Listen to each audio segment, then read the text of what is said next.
love a chill start. What is up? What is up? What is up? What is up? What is up? My friends, clap!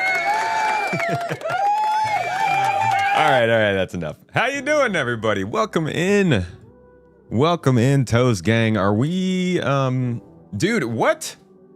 So Baltzan started us off with 20 subs. I don't know if you guys have been here in chat, but he kicked the freaking party off, which is great because we got an exciting day. We got an exciting day, folks. The March monthly report has been released, as you can see here on the screen right now, and it has a lot of info in it. Okay, we've been waiting a little bit for the progress to pick up in 2026, and I say the progress. Like, Star Citizen's been having a better first quarter than I think I've ever seen. They're actually adding stuff and giving us updates, which is nice. It's been a nice change. So the March monthly report then acting as the first report where some real progress is starting to be talked about in mass makes it a lot more interesting. I'm sure plenty of you guys have, am I out of sync? Of course. Thank you. I'm sure many of you guys have seen this, but the core gameplay section is massive. The economy section has good info in it. The ships section is also massive. It's just a pretty solid report. So we're going to go through it today in the depth that we usually do for the deep dives. But first, once again, we have to fix the audio. Now, in between now and the last stream, I completely factory reset. I factory reset my Rodecaster. I uninstalled OBS. I have basically done everything I can hardware and software related to try and fix my audio problems at this point. At this point, I'm calling out to Rode. Please, Rode, please by God, please help me. I cannot get your product to work. I can't. And we've done customer service before and it didn't work. The offset that we used to have. Maybe it's the actual microphone working now. I put on a 1300 millisecond offset last time because you guys said it was lagging behind. Now I'm going to fix it. Maybe it's fixing. Actually, I don't know if it's Rode or OBS bot. That's the problem with having to use a whole bunch of different companies' things for these streams, is you never know where the actual problem is. But a thank you to Baltzan for getting a hype train started, for gifting 20 extra people a sub. Appreciate you, dude. And for a good start to the morning. Now it's synced. Yeah, it's definitely, so it was we remember, right? We did this last stream. We put the delay on the stuff. Now I've done the factory reset. The delay was still there. So now it's being removed. I don't know, it's weird. My mustache is behind by a few seconds. Listen now, that is not my fault. Okay, that's on you.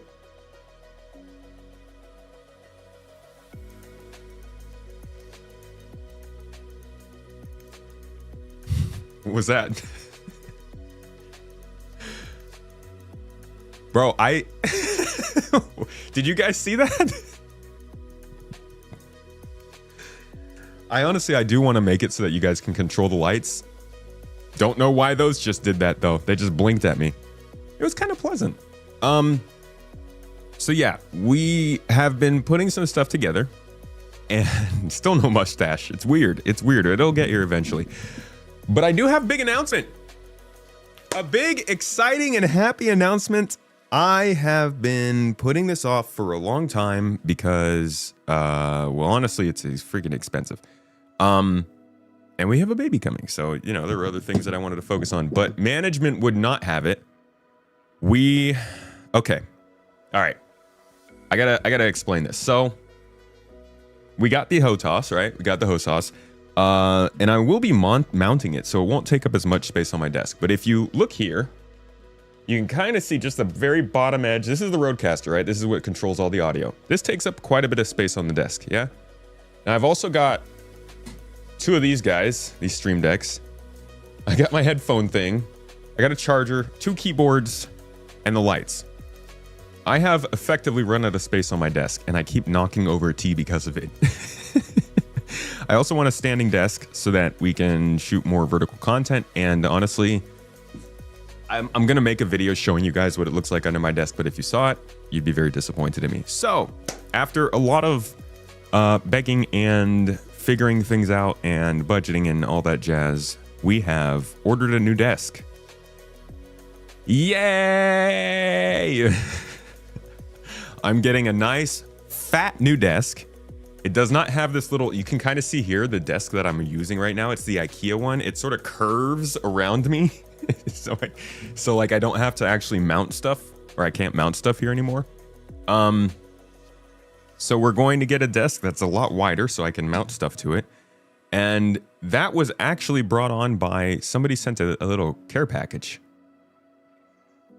It was an investment in a brand. It is a business expense, 100%, which is nice. But this was actually kind of spurred on by a care package somebody sent. Haps. I don't know if you're here in chat, dude, but big shout out to you, man. Thank you so much. He sent over some controls and stuff that I want to start using as we get the host sauce working. Maybe we can start covering more hardware, how it works, if it works with Star Citizen, all that kind of stuff. He sent this. Hey, it's in the other room. Hold on.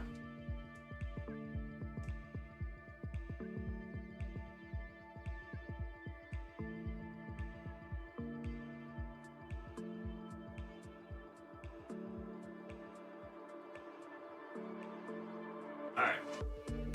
So, sent this. And this is the nicest freaking buttons I have ever clicked.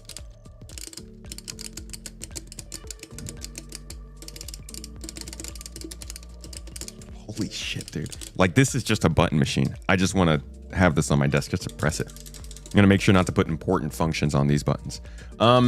So this is amazing. And I'm excited to use it with the host sauce, but I don't know how to. So we realized we probably need to eventually we need to finally make this upgrade to the desk. We've been waiting 4 years, and I know once the baby lands, it's not happening after that. So hopefully this does help smooth some things out, makes it a little easier to make content.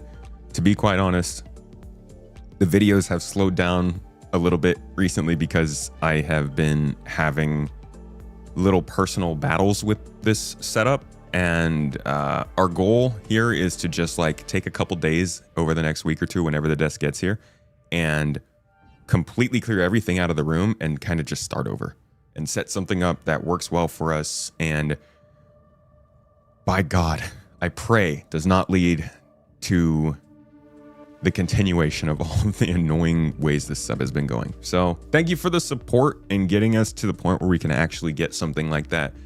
Thank you for being here to watch it get put together. I'm going to try and make a video about it, or like some small behind the scenes videos about putting it together and the whole process changing over. But the ultimate goal is just getting good, you know? This is all just so that you guys will stop making fun of me for sucking at the game. Okay? But yeah, that thing connects via USB and it does buttons. It's called the Virpal Control Pad #1, I believe. Was that from the OG funding goal that we had previously? The Virpal pad? No, that was just somebody had sent that. The funding goal we had done recently, I think that's actually still up here somewhere. This one, yeah. We didn't meet that goal. It's out of pocket. We'll figure it out. Probably like, you know, delay the baby's birth or something.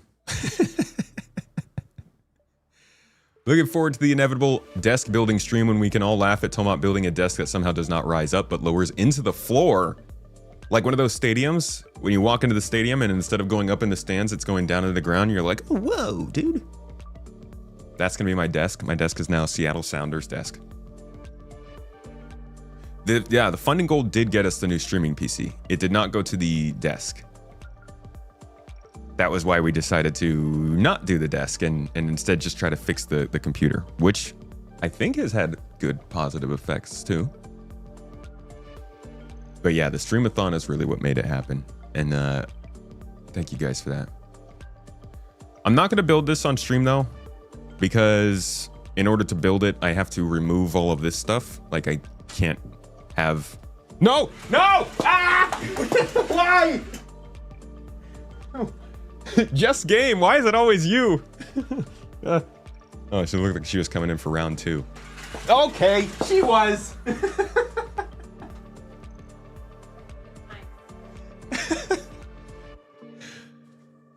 Fucking juking me out, dude. You're almost on camera. You 100% get the desk thing after you got promoted to ex-husband. You had, oh, I'm sorry, dude. You had to use a desk that is literally about 1/5 of the previous desk size. Aye. You use your extra monitor regularly for stuff other than your streaming tomato content. It's hard to work sometimes, dude.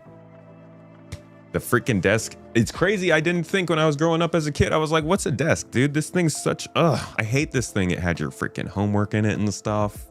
It's like a chest of bittersweetness, to be honest. I kind of like the pencil boxes.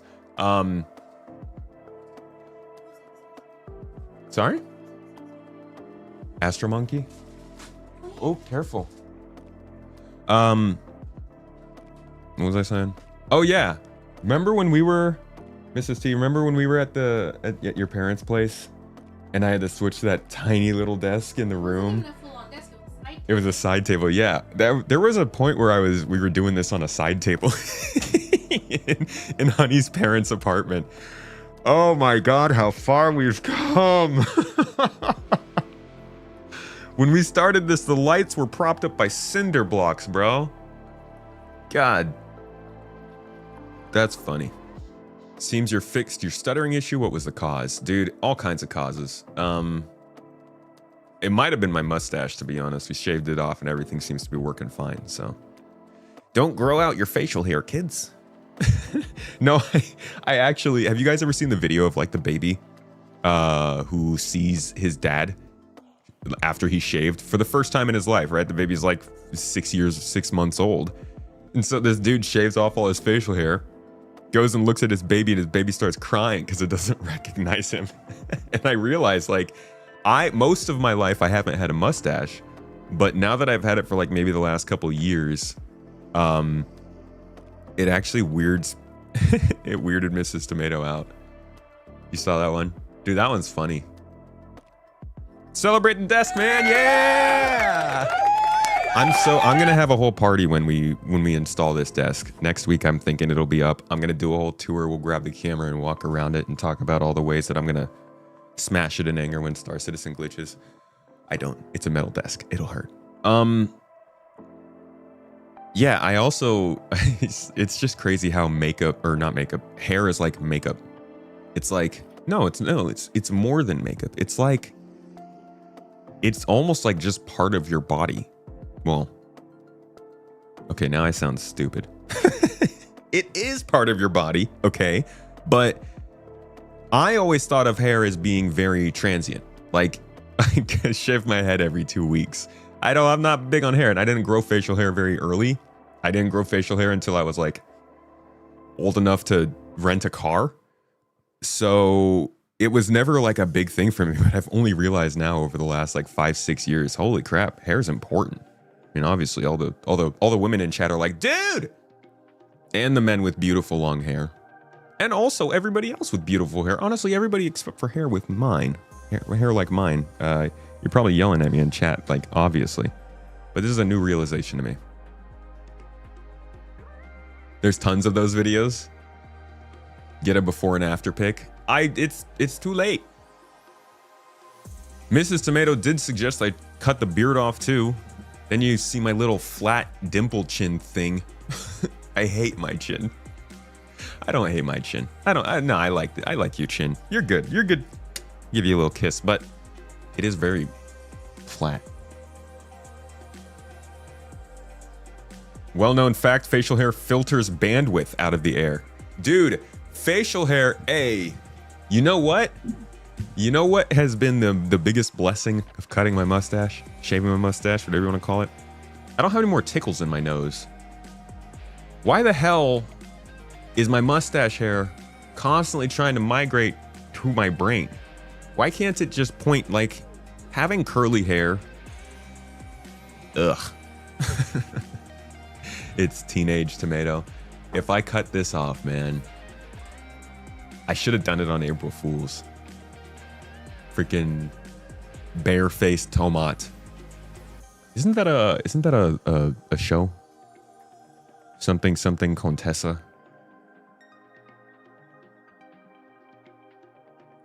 Anyways, how have you guys been this week? We'll get to the Star Citizen news soon. I just wanted to say hi, chat a little bit, see how you're doing. What's the latest in your life? Anything good happening? You got something to celebrate? Let's all celebrate some good things today before we get started with Star Citizen because, like I said, this is going to be a good show. We got some good stuff to go over. Who's got something big happening this weekend, huh? Birthday in the family, graduation. Graduation's got to be coming up soon, like a month-ish or so. Maybe you completed a Star Citizen session without crashing out. Good on you, man. You have a beard from November to March. Is that like your beard's really long, or you've been growing it out for that long? It's like you can be like, oh my god, my beard is as long as from November to March, all the way out there. Yesterday, you celebrated 6 months of sobriety. Hell yeah, dude! Congratulations. That's well done, man. Every day is a freaking new milestone. 6 months is a long time. Good job, man. You're trying to pack to move. Grim, you're moving. Long distance? Down the street? Hopefully for a good reason. Field, you're working this weekend. Any not work times this week? For other not work stuff? Starting a new business as a side gig. Oh yeah, dude, that's sick. That's a big one, Rude. Congratulations on that, dude. I hope it goes well. Oh yeah, and it is Easter weekend. Anybody looking for eggs? Anybody sacrificing a lamb? Is that a thing you do? It's not a thing you do, right? Your group just did Rock Breaker last night. It was a lot of fun. It's a pretty cool... What do you think of it, Big? You think Rock Cracker is like... Have they proven themselves that they can make a good level yet? Or are you guys still waiting to see more? I feel like they're making iterative progress. Like, this is definitely a step up from Onyx a little bit. Onyx was a step up from the ASD stuff. All of it was a step up from the freaking the bunkers we've been playing in for the last 6 years.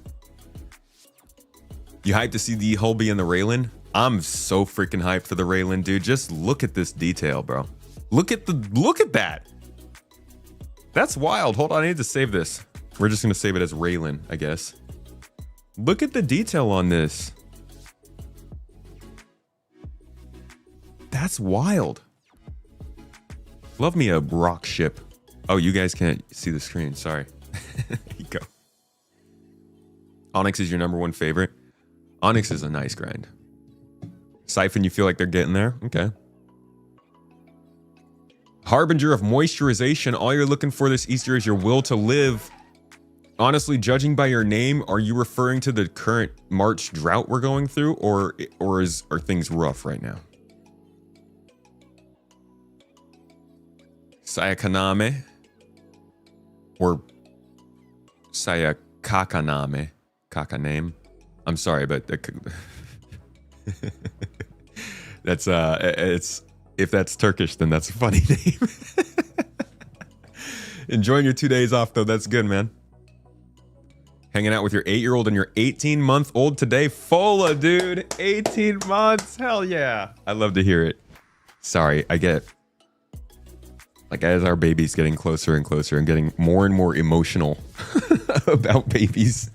Daryl, dude, welcome in, buddy. Thank you for the super chat. Stream is looking extra good today. Cheers. It's working. Oh man, I love it. I love it. I love it, dude.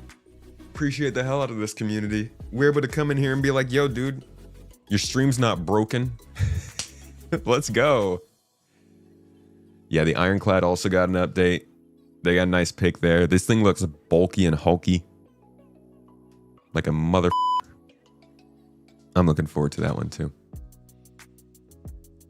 PK, it's a daily thing for you recently. What is that? The will to live?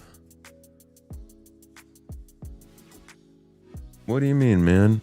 What more will could there be than the whole bee? We live for the Garden Bros. Honestly, I really appreciate the community we have on Discord. Like, I don't get to be on Discord as much as I'd like to talk to people on the server, but every time I do, it feels like you can just pop in and it's like a fairly straightforward, comfortable spot. And we talk about all the things, and it's just nice. It's like it's kind of like social media, but not as big, which we need more of, guys. Freaking Reddit's getting rid of our all. I'm sorry, I'm really just struggling to get to Star Citizen today. Reddit is canceling our all. It's done. It's gone.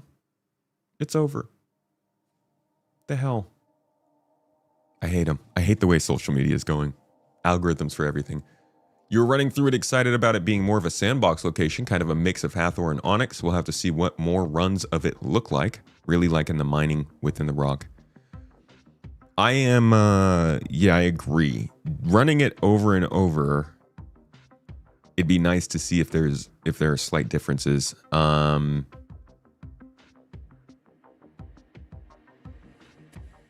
Biggest thing for me, though, is like, how are the missions going to work here? They're going to release a new mission set that takes advantage of these locations, and I'm wondering how exactly we'll be taken there. Is it going to be like it just kind of, it is one of many locations that you can find missions at, or are we going to be taking specific missions that always send us to these locations? We shall see. Listen to the quarterly meeting yesterday. Thanks for putting that up. Thank you for listening. Makes it a lot easier to do it when I know it helps people. Okay, let's get into this big boy. We're gonna do it the same way we usually do it. We will have the oh, that's right, I need to have this open. Stand by. Let me just make sure that sound is right. Okay, we are going to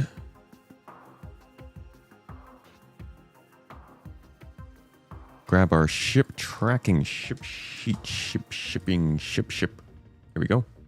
Okay, so we'll be using this for the ship section. But first we're going to go through all the features and stuff. So we'll cover the monthly report from a feature standpoint, and then we will jump over to thank you very much. PK.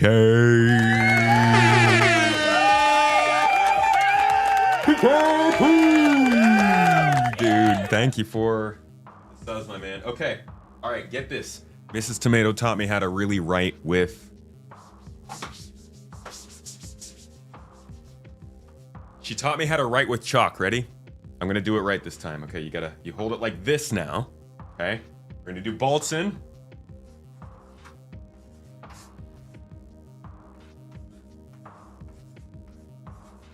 All right, that was easier. That was pretty good. Not bad. No screeching. And PKP. My man PK. Sorry, it's really fun to do.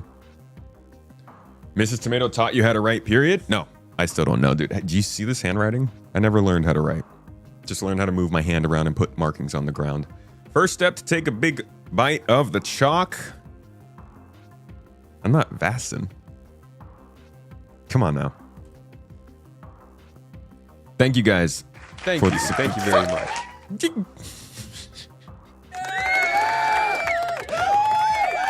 JK, just game. Loves to see me get shot. Loves to be on the toes gang.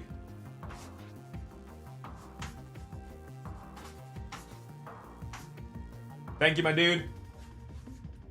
Just game making the stream go around. I'm pretty sure PK and Baltzan, both top. Actually, all three of you are top contenders of Toes Gang last quarter. Got themselves some special bits from the store. As thank you guys for supporting the stream. All right, let's do this now. It's been long enough. We built up the anticipation. It's a good old time. All right. March monthly report, folks. We got a deep dive. We got a lot of stuff going on. Tyrus with the freaking super chat, dude. Holy crap, man. Tyrus is going on Toes Gang in a second. Let me finish this intro, though. Okay. So we got a lot to go over today. We've got hacking, some AI updates, Starchitect's getting mentioned, quantum dynamic server meshing. No, quasi-dynamic server meshing is getting mentioned. They even mentioned social tools a little bit, little jig there. We also get information on engineering, flight model, Ironclad, Kraken, item recovery. It's just a big freaking update. So we're going to jump right into it here, starting at AI content. But first, Tyrus.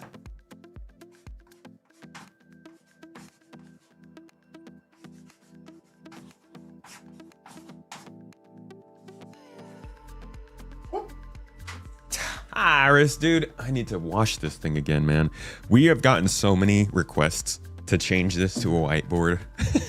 Yes, I bet it'll be easier to read for you guys. Crayons taste good. Yeah, but chalk gets you that nice. Your lips will never stick together with chalk, you know? Just.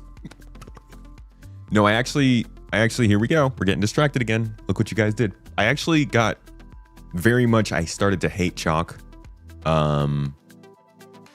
From gymnastics, because you would have to chalk your hands constantly in gymnastics when you were doing like the pole vaulting. No, not the pole vaulting, the freaking parallel poles.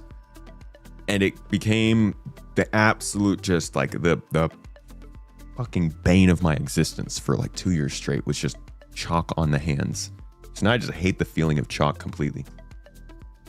No, we're not talking about master modes. Two things they did not talk about: master modes and Star Sim.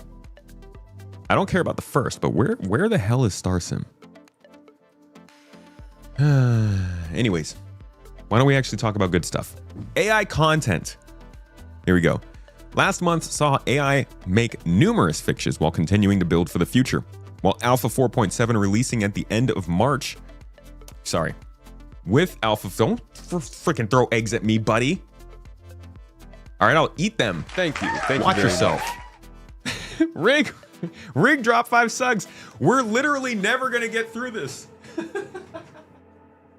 I'm okay with it.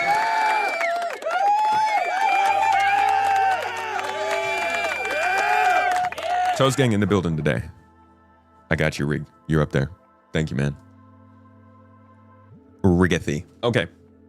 With Alpha 4.7 releasing at the end of March, the team fixed a series of bugs, including an elusive issue where station NPCs were offset from their benches.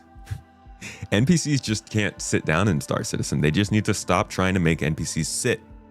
Let them stand, let them T-pose, let them cower. It is the way. They're evolving. At the same time, support was provided for upcoming mission content, with the team incorporating placeholder script recordings and setting up comm calls. This will allow the directors and designers to have a better understanding of the intended experience, while also allowing the writers to hear and adjust the script as needed. Funny thing. What are the chances that the placeholder script recordings, what chances is AI created? I've been watching this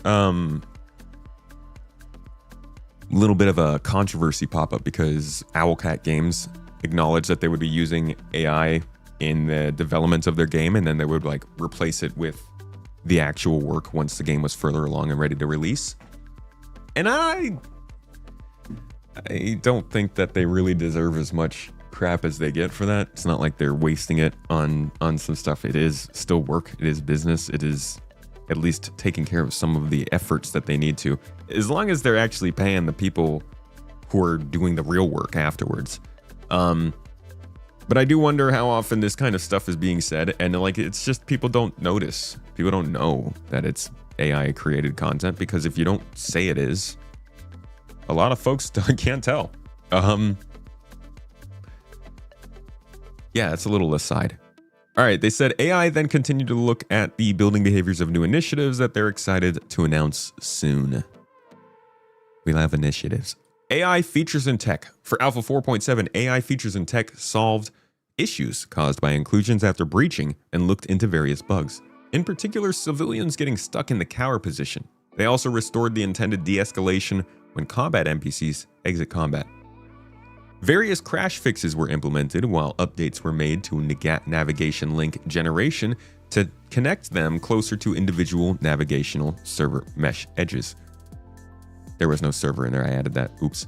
The team updated the behavior used by NPCs moving through doors with manual controls alongside general improvements to the functionality of NPCs requesting a path to end location to check whether a location is traversable. This stuff's super important because we all can very much tell that right now NPCs can still basically just do combat. They just run around, chase you, move to your location, shoot you, and that's it.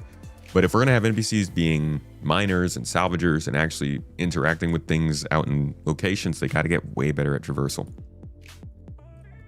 On the development side, additional work was done on the Apex Valacar. Now, the creature will be limited to moving within its arena, will emerge after X number of seconds, and will request a despawn if not damaged sufficiently within a set number of seconds.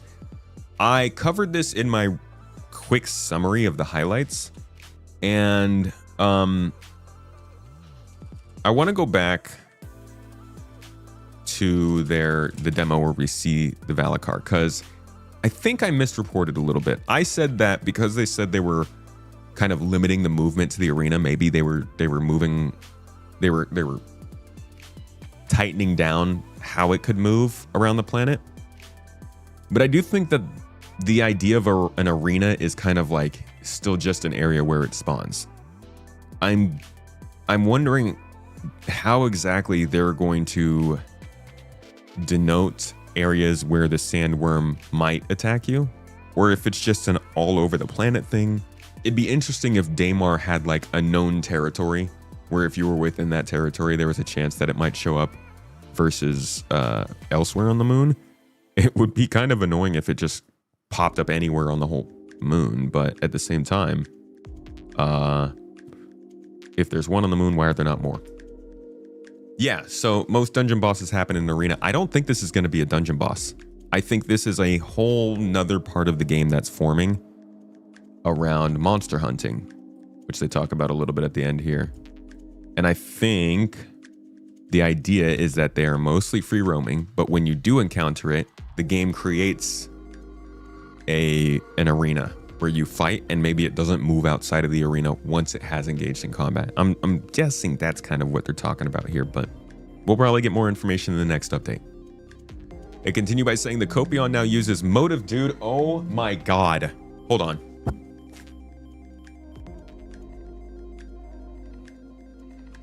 It's fucking spam. I've gotten 4 spam calls since we started this stream, so we're just gonna sit here and see if this motherfucker has anything to say.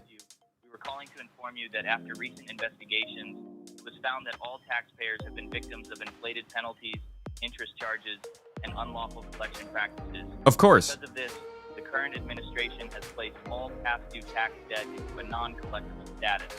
What this means is that all past due tax debt older than 1 year is now eligible for elimination. Here are the steps you need to take to dismiss all past due tax debt. God. Fuck off. I'm just gonna let them sit there and fucking do that for the next 2 minutes. Okay.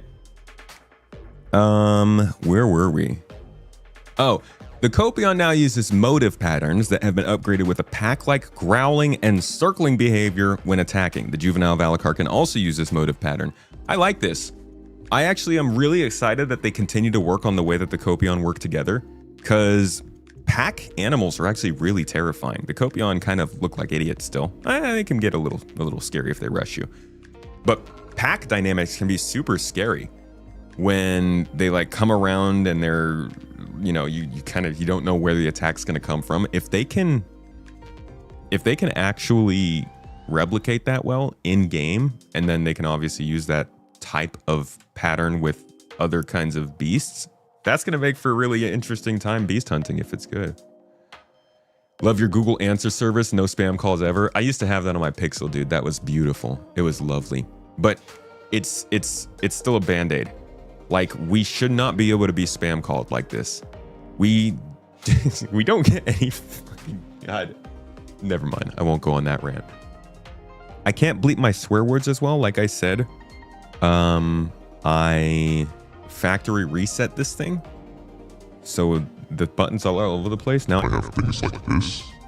And I can talk like that. And they put stuff like this on there. So now I have to redo all of my audio settings. I can talk like that. If you like that. Is that better than this voice? So yeah, sorry if I'm missing some of the bleeps. Why even a phone number anymore, right? Yeah, I believe in that too, but then every once in a while you'll have this company that's like, oh, we can't verify you unless we send you a text to your phone. Wonderful when you live internationally, you don't have an international phone number. Amount of spam calls you've been getting is ridiculous. It's like nobody cares, right? What FCC? Or no. Yeah, FCC, yeah. Used to get spam calls till you started answering local city police station. How why? Imagine a spammer's just like, did I call 911? Hanging up still registers as a live line. You have to leave them to just ring out. Dude, I've been leaving them to just ring out for like a decade and a half. It doesn't make a difference for me.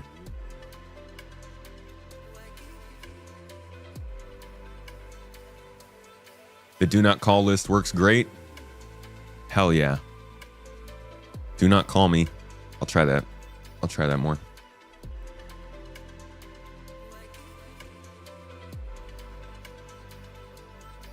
If you're on it, you can sue. Always ask for the company's name. These are just robots now, man. But yeah, that is a good one. Just tell them you're reporting them. I'll try that one. I want to be like that guy on YouTube who scams the scammers all the time. That's fun. Okay, let's continue. The last part of AI features was for Star Pause. Improvements were made to the motive behavior parameter. Usability elsewhere, numerous general PU crashes were fixed. We're going to come back to Star Pause and animals in this game for a little bit more of a deep dive later. March in animation saw the team working on snake and worm type enemies. Worm boys, including creating new behavior animations. The facial animation team began... I like new animations. That's pretty good. The facial animation team began processing the content from February's performance capture shoot. This includes content for Alpha 4.8's new mission, where players will meet 2 new characters, as well as a news broadcast of Levski. I don't think they've told us exactly what is going to be the event for Alpha 4.8, but like... I mean, we already know that the strike groups is coming, so that's probably going to be what it is. They haven't put it on there yet, I don't believe. Yeah. Oh, we'll be so surprised. You just let them ring out. You only get like 1 a year. Well, that's because you don't live in America, bro. It is a completely different story here when it comes to what companies are allowed to do to us. You want news correspondent missions from James Harriman? Harryman. Art from the characters. The character art team progressed with projects for 4.8 alongside in-game assets. They also continued to work on new gang outfits and support Starware. Starware is another big one. We know that's actually beginning its rollout with the flight suit G-Force Resistance. I actually don't know if I can say this is where Starware starts. I guess truly for them, Starware is defined by the ability to combine any sort of clothing. The stats part of it, I don't know if they really call that Starware since we already have some stats. I've been doing that as kind of offhand, but maybe I will fix that reference a little bit. Either way, the art team's working on Starware. I also think new gang outfits is good. And honestly, there's a lot of stuff going into 4.8. I mean, they've got 2 new characters coming in. There's a new faction. There's a whole fleet battle going on. They're going to have the ability to refuel stuff out in the open, you know, if you have a starfare around. But also, if you're not doing that, they're getting the ability to refuel stuff inside of capital ships. So it's going to be a pretty fully featured update. We're going to skip the art on the ship side for now. You know how we do. We're going to come back at the end and cover that in detail with the ship tracking ship sheet. If you're watching this after the fact, that'll be on a different video. Just check out Space Tomato 2. It'll be there. All the ship updates.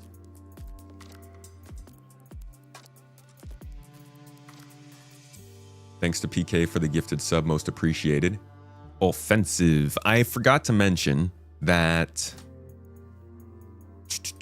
today, or yesterday, 2 days ago, released a new exclusive video for any of you guys that are using or just got a sub. If you got gifted a sub on Twitch today, you have access to this. Literally, if you go to the Discord server,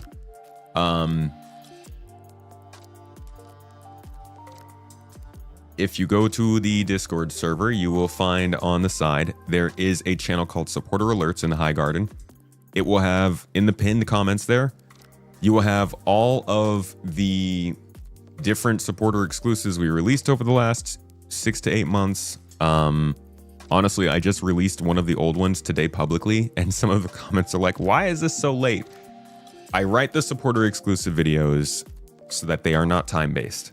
Okay, I spend a long time scripting these videos so that they are not something that is like news and is being missed out if you don't like to pay.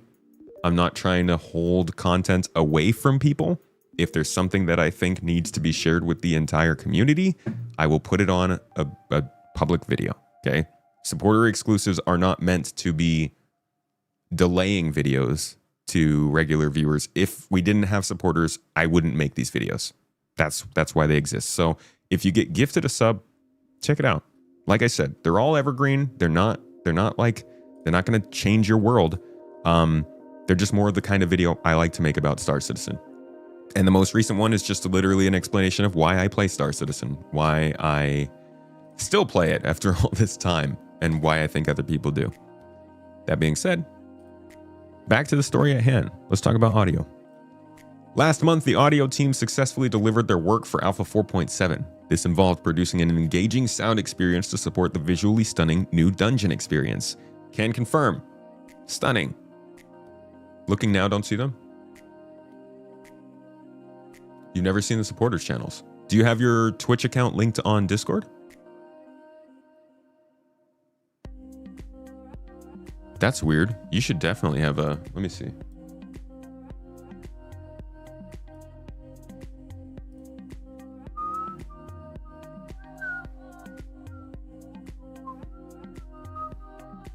Yeah, you don't have the role. Is your Twitch account linked? Once you do that, it'll pop up for you.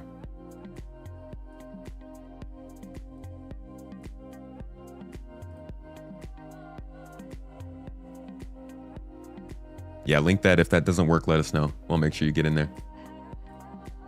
Yeah, if anybody's having trouble getting to the supporter exclusive stuff, let us know, and we will try to figure it out for you. Okay, so the team said on their new dungeon experience, we're proud of our rock-cracking sound design and the more immersive ambient experiences we're now adding to each release. Of course, it must be said that the music design team are expanding the universe with the sweet notes. Emphasis, sweet notes. From our composer, Pedro, who provides that extra layer of magic to the universe. Indeed, we are expanding the value of musical input and will be bringing more composed music within the game than previous years. Would love to have a sit down with that man someday and talk about music and how much music changes things.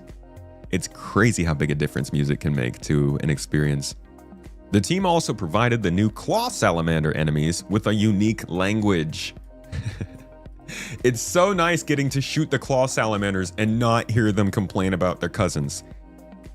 Adding more threat and value to the NPC conflict, this unique language does.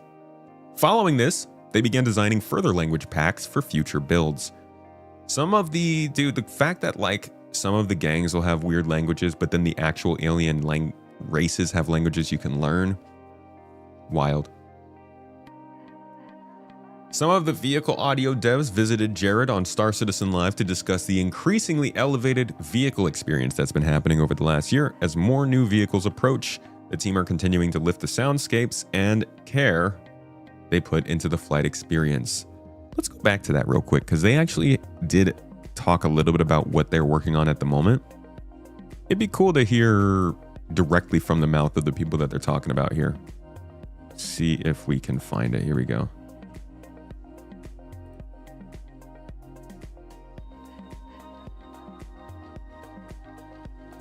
I think they talk about what they're working on here.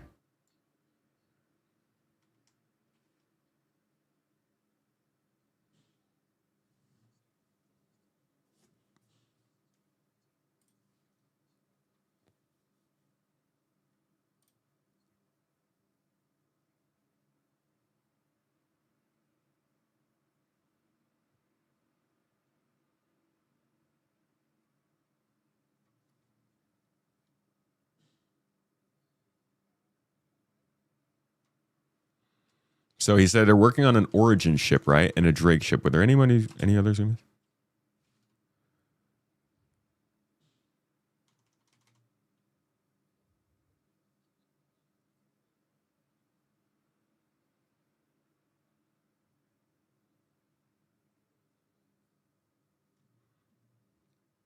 Yeah, I forgot they're working on an Origin ship. No volume? Oh, come on. I'm sorry, guys. Remember, I said that I had reset everything, so it's not. Hold on a second. Maybe it'll get it if I pull in this. And Jack. There we go. Okay. Sorry about that. No audio for the audio team. Okay, let's start over here. Fly the ship. It just feels everything is about to fall apart, and that's how it exactly should sound like. Thank you. And what are you guys working on now? Ships. You're trying to catch us out. Some ships. Audio. The Origin ship that you were talking about. I thought maybe Yeah, dude, I forgot about the Origin ship. I asked a little, let's see, I want to say I asked a poll of the people what they thought the Origin ship would be, or what they wanted it to be. If you don't know, we ask questions for the podcast every week on Space Tomato 2 now. And one of the recent topics, I believe, was about new ships. Yeah. Everybody wants to see a generalist from Origin, and I have to agree. I have to fully agree. You can see I voted on this with my personal account. I'm skewing it. It's a scam. Ain't nobody want to see an explorer, because every Origin ship is an explorer. And they better be making a generalist to compete with the cutter. I thought maybe I could trick them. No. Maybe There are a lot we're working on there actually is. at the moment. There is. I mean, this is only 4 of the team. There's Ilya and Jack and Nathan as well. Yeah. So this is just, just 3 of the 6 people. So, I mean, we're doing a significant amount of ships. on the ship audio team, it's I want to be careful. I think when we put the thread up, we said audio team, and when we named the stream, we said audio team. And I think when we made the thumbnail, we probably said audio team. It should realistically have been ship audio team. So maybe we see if size around if that It says ship audio there's team. a chance of getting that up. Maybe they fixed it. Yep. Yeah, they must have fixed it. But yeah, when you say, just to clarify, like when you say there's only 6 people on the team, and whatever. Ship audio, The yeah, ship, yeah. the ship audio. Yeah. Ship audio team. So you're working on an unannounced Origin. Mm-hmm. What are you working on? Not the name, just you give us the brand. What are you working on, Josh? A Drake ship. A Drake ship? Oh. All right, I know what that is. Yeah. Okay, so that's not the Ironclad. So then there's something else in Drake being worked on. Or like the, Sizable. okay. Unless he's just And being what about cagey you, about the Jan? Ironclad. Catches out. Working on Aegis. You're working on an Aegis. Yeah. That's the Hammerhead variant, I think. Oh, right. I'm having a lot of fun with this one, particularly this Well, one. you know, yeah. it's a shark with a freaking laser beam on it. Nice. Cool. We got time for a couple more. Yeah. Okay. So they stop it there, but that is a little bit of information about what they're doing audio wise for the ships at the moment. Skipping over the community because we hate you. No, we love the community, but we are still skipping over it. Core gameplay. This is where the good stuff happens, dude. Let's go. Core gameplay team spent part of March progressing hacking. Oh, yeah. The devs are polishing items, improving the tutorial, and ensuring the UI is always correctly aligned to the player. Hacking.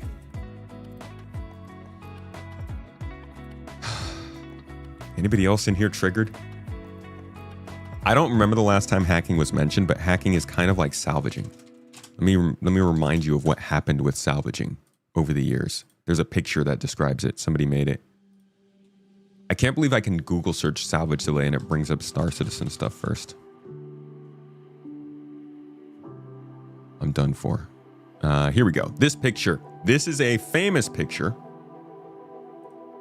that somebody posted in 2021, well before we got salvaging. Just showing kind of how this gameplay was shown, how it was first expected in 3.2, advertised in 2016, and then moved to 3.3 in 2018, and then moved to 3.5 in 2018, and then moved again to 2019, and then to Q4 2019, and then Q2 of 2020, and then Q3 of 2021, and then it was supposed to be in 3.16 and 21, and then it was supposed to be in 3.19, and then 3.23. It was just, salvage was such a pain to follow over the years, and hacking has been very similar. They haven't been saying we're going to be getting it, but it does keep getting brought up over and over and over again. So I don't put any sort of confidence in this meaning that hacking is coming anytime soon. I would love for it to be. They even showed off the hacking tool in the Squadron 42 newsletter. Might be able to look that up. So clearly, like, the assets are made. It's working in Squadron. We can be assured of that. But I just simply cannot say to people anymore, hold out hope for this. Hacking's being worked on. It's just painful now. It's just one of those things. But here is the hacking tool from Squadron. So, you know, and this kind of matches the hacking tool that they showed us in concept art not long ago. So I do think that they've had something that they're pretty sure of over the last several years, but it's just been in Squadron. To bring it to Star Citizen, they probably have to make sure all of the resource management is working. All of the doors and stuff are actually linked into a system. Because the way hacking works in this game is you're supposed to be spoofing security credentials to log into somebody else's system, whether that be to control their docking procedures, their shields, their weapons, that kind of stuff. So it's a wide-reaching feature, but clearly they're interested in working on it now, so we'll see. Various improvements were also made to weapon handling, such as switching back to the previously held weapon after using a med pen. God bless, that's great. And now, when equipping a new knife from the ground, the player character will store the currently held weapon or entity unless it can't be stored. This is also freaking... Man, there are so many times when I'm looting and I don't want to pick up a gun because I know it's just going to drop the gun that I already have, and I don't feel like then dropping that gun and then going into my inventory and switching it to my backpack so I can pick something up. These are the kinds of little features that are slowly... Sorry, the music's a little loud. That are slowly getting this game to be a pleasant experience instead of one that you are enjoying in spite of the problems. The FPS experience is taking some good small steps forward, and I love it. They also said here significant work was done towards crafting, which debuted in 4.7. March's tasks included implementing minimum quality requirements for blueprint aspects and the ability to dismantle items that weren't previously crafted. Various additions were... Dude, this kinds of stuff happening in the very last month of this feature coming online, I think just goes to show how current the development is for the things that they're putting in the game. It shows how much these things can change month to month. If March's task was having the ability to dismantle items that weren't previously crafted, then April's task could be having the ability to reclaim items that were pledged. Like, I guess those are two different things, but it feels like some of their things that they add are not super long term. and we can basically not know what's happening in 1 month, and then it happens in the next month, and then the month after that we see it in game. What I'm trying to say is, compared to pre 4.0, when we would hear about things for months before they got brought into the game, things can change pretty quickly now, it seems, with the PU. Just something to keep in mind. They continue by saying various additions were implemented too, including the ability to define which blueprints are entitled to the player by default, a HUD notification when a player receives the blueprint, material and quality information to the tractor beam display, and the ability to stack resource containers with the same quality. Players can now also view owned and unowned blueprints in the crafting UI. We have seen a future of crafting page, and it talks a lot about the kinds of stuff that honestly we're having problems with. They're going to have a dedicated blueprint library app where we'll be able to see the stuff that we want to use. They're going to have the ability to split and merge resource containers within the inventory when the qualities average, where the qualities will average out. This is something people have been asking for. And surprisingly, it does not pop up in conversation very often. There was a thread actually on Reddit I saw the other day about the quality. It was about, obviously, the quality with the crafting, but a lot of the comments I was seeing were like, we need to be able to average out the quality. And I'm not going to see any of those here, but this is what they're talking about doing. And when I say things can change pretty quickly, I'm not saying that this is something that'll happen next patch, but it could. They could get this working in one update. We just don't know. There's plenty of other stuff in here, like pledge item information and whatnot. I'll drop this link for you in the chat if you want to read it, because I think it does aim to solve some of the problems we have with this current system, but clearly they still have plenty of work to do on crafting. Paging support was given for the crafting machine instead of infinite scrolling for better performance, and new resource thumbnails were added to the crafting machine, freight elevator, and inventory. Resource and quality tracking for freight elevators and inventories was standardized too. For engineering, the devs added collapsed headers to the diagnostics MFD, specific warnings to the notification panel, and color ranges for damaged components on the engineering screen. I'm glad they're still updating engineering pretty regularly. That goes in line with the radar stuff that we saw last year as well, or last week, last month, last update. Good lord. Updates were made to the refueling mechanic. These involved various changes to the docking flow, such as allowing any ship to initiate the docking procedure. This means that the refueling ship, such as the Starfarer, can initiate docking and back up to dock with the ship that needs refueling.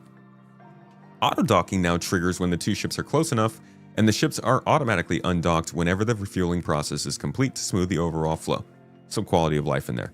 Nice to see refueling getting an update. We got refueling gameplay in the game all the way back in... I probably am not going to be able to figure out which exact patch that was. It was right after we got docking, so much be here. Or here? Or here? Where is refueling? Okay, well, we got ship-to-ship docking here. And I know refueling came in around that time, so it must have been 2021-ish, maybe 22 that we got refueling.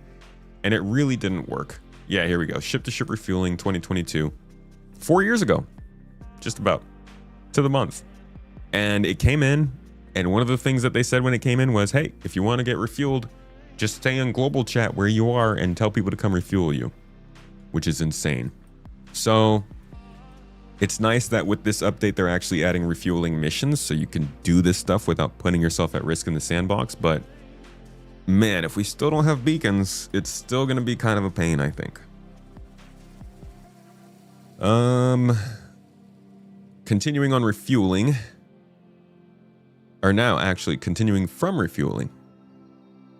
Do I think they'll bring back the small drones for ship repair?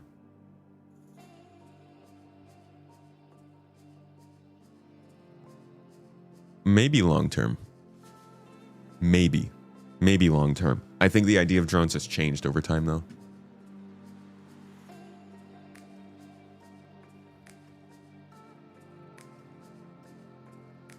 Only reason you know exactly which update fuel was is because you started in 3.16. Dang. Solid, dude. You got in right after the inventory started. Progress continued on Drake's command module, with the team integrating the resource network into the module's handoff procedure, making sure that the host and parasite ship properly connect to the same network. Functionality was also implemented to ensure that the shield faces correctly update when the command module is docked and undocked. That makes it sound like this is going to be its own ship. And I do wonder if the command module, how they're going to treat the ability to spawn it back when it gets destroyed, or how they mark them. Will they be treated as two different parts of the same ship or one ship? Like, can I fly my command module down, land it in my hangar, and store it? And if I do, what happens to the rest of the Ironclad? Is it considered like illegal? Is it still considered my ship that's out there? It can't fly itself, but it has all of the systems and stuff. This is going to be a really interesting one to watch how they roll it out, because it's another big system that's being launched kind of as a feature / ship. It has landing gear. It should. If they want you to fly it planet side, it better have landing gear. I think the original concept did.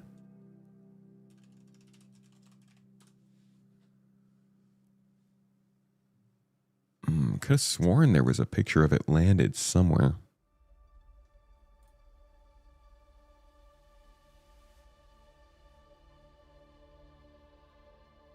Hopefully they'll confirm if it has landing gear, but they've talked plenty about it being a planet side runabout. We'll keep an eye on that. Because they talk about it being something that you can fly down to the planet while the Ironclad is in orbit. But you are right. I don't think they've ever shown it with landing gear. Just that it's like flying away.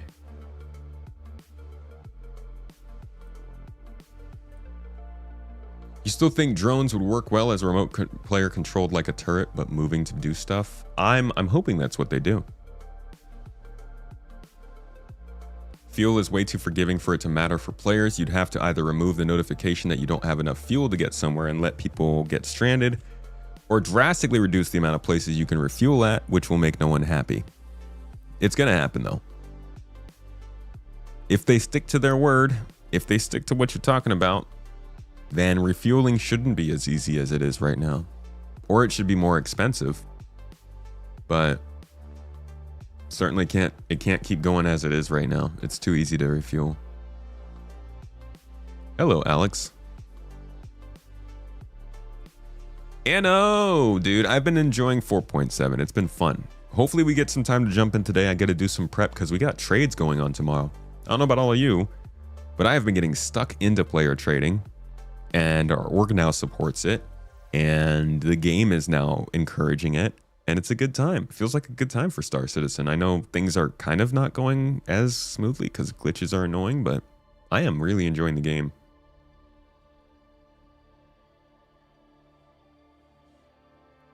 I think you're right, traveling swamp wizard. Bringing in that swamp intelligence. Okay, another big system, dude. We're talking. These are thank you very much. Things. The fact that we're talking about hacking, crafting, engineering, refueling, inventory, social features, and the transit system all in one core gameplay section is. This would have blown 2023 Tomatoes' mind. Anonymous. Coming in with another sub drop, dude. 5 subs on Twitch. Supporting the stream. Keeping things going. Helping me to cover the cost of that desk. Thank you so much, Anonymous.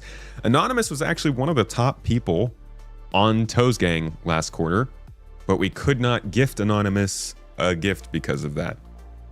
You can totally stay anonymous, but we appreciate you. Also, Anonymous could be multiple people, so. All right, the transport system. This one is important. It is now largely feature complete and going through iteration with the design teams for workflow improvements and additional changes to robustness and scalability. March's tasks involved improving various debug tooling for easier bug identification by the developers and QA team. The setup for Area 18 was completed, which will be used for the initial tech preview tests alongside other locations. The team also addressed the major issues that caused doors to open into the void and laid the foundation for self-repair functionality. For example, if carriages get into a bad state, the transport system can fully reset the network as needed.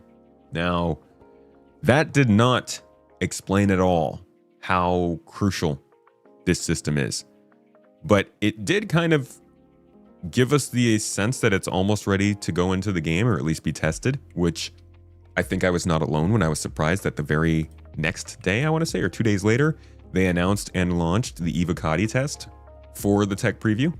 So,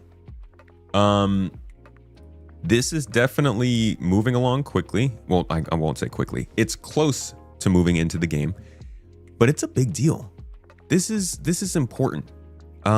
This is the kind of thing that is supposed to fix elevators opening to nothingness, elevators killing you, trains getting stuck or not spawning or not being reliable. It helps. You can already see in just this first test, they're adding some quality of life stuff. The system is now queuing your ability to select floors that you want to go to. So now when you click a floor, it gets added to the list. If you do, I believe, leave the elevator, if you switch your selection, it won't add that in front of other people. It'll just put it in that same list. And if a player disconnects, the elevator handles the queued destination gracefully and will not open to the invalid location. So we're already seeing some quality of life come from this, and it's not even ready to go live. They've also finally moved your hangar up to the top of the list, which is, God, very helpful. And they've added a whole doors button. Void doors are also void. So like, this is starting to handle some of the problems that we've been having with the transport system, which is all elevators, trains, anything that moves players in and outside of ships. And hopefully it comes in 4.8 as it is on the roadmap for it. And should be a pretty big quality of life change for players.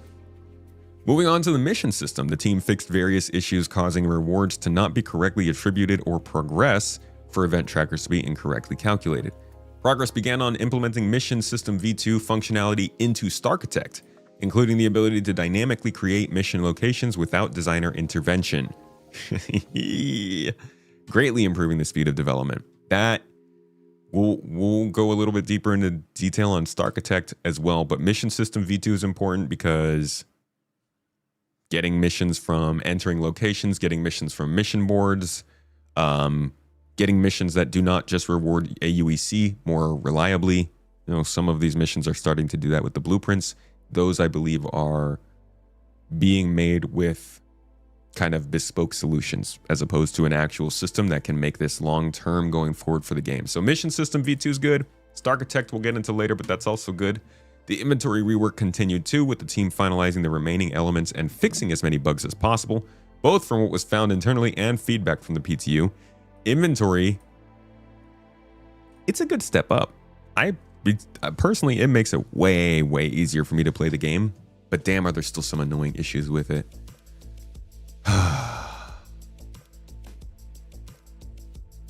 Back-end issues, I think, are the biggest ones, but I mean, stack all doesn't even work yet. Arr. Ship hangar servicing had its first playable gate, which was met favorably. The team is now working on preparing it for the content teams. Ship hangar servicing is referring to the systems that will allow us to do more refueling and repair inside of ships. Implementing the service gameplay updates that draw from resources stored in your ship's cargo grid to fulfill refueling, repair, and restocking requests via dedicated service hangars. So this means if you're going out to do something that is capital ship related, and you're using that capital ship as a home base for other ships, you will now have to take into account what those other ships require for the amount of time you're out.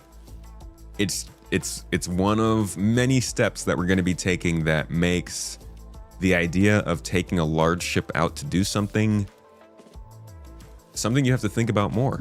You can't run out of resources anymore. You're going to have a quartermaster or a deckhand or somebody who is in charge entirely of just keeping the Idris stocked up. not piloting it, not commanding everybody, not handling the turrets.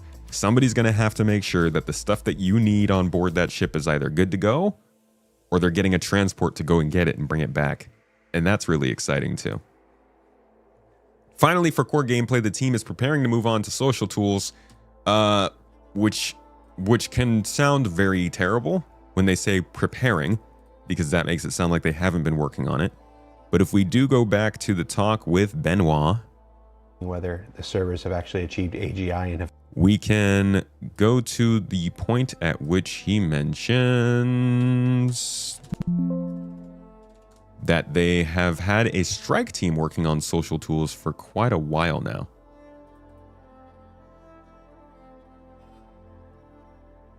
So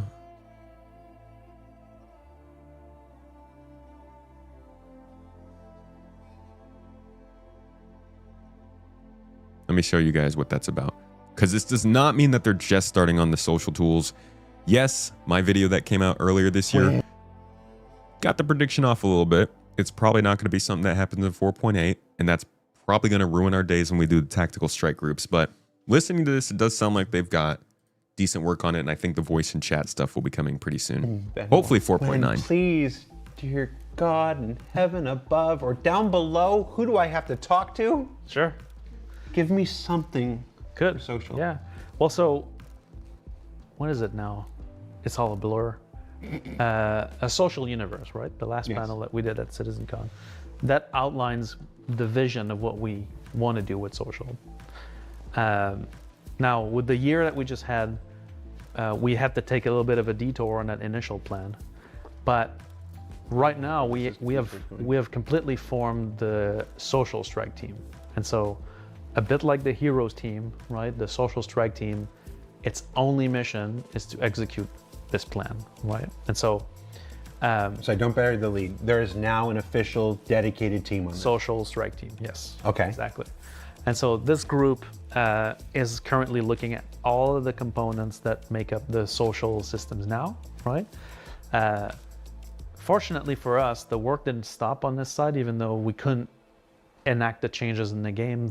On the back end side of things, there's been a lot of progress on That's social. the key. And so even though the I think systems that's the key, is that the people who are working on the important part of the social tools have been working the whole time. I'm guessing it's I wonder what the core gameplay people like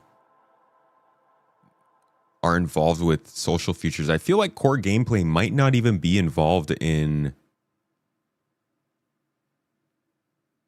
I feel like they would be more involved in the friends list, the looking for group stuff, and the beacons.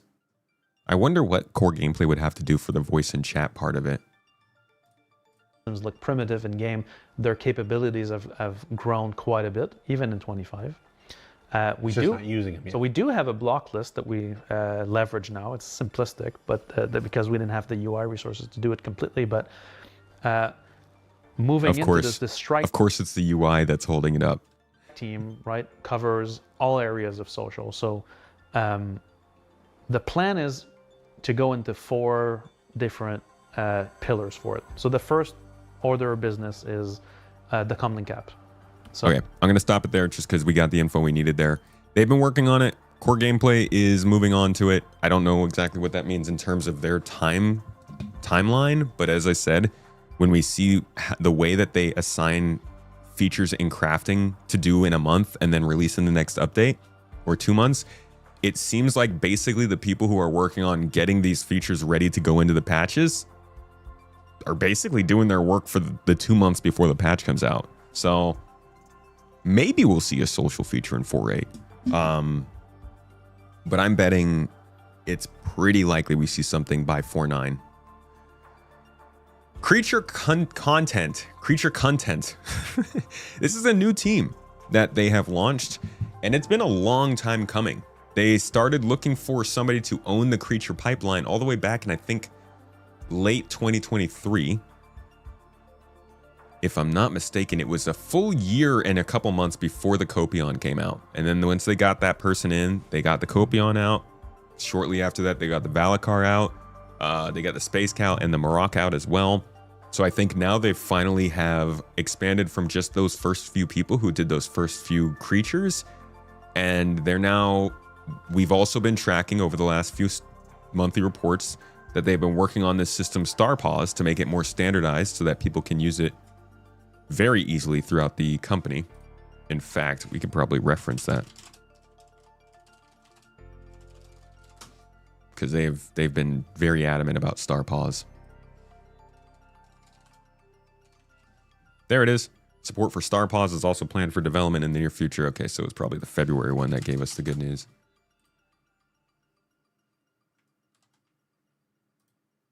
No? It wasn't in February. Okay, so I guess this is what it was then. Support for development was for... wait, what month? What section was that?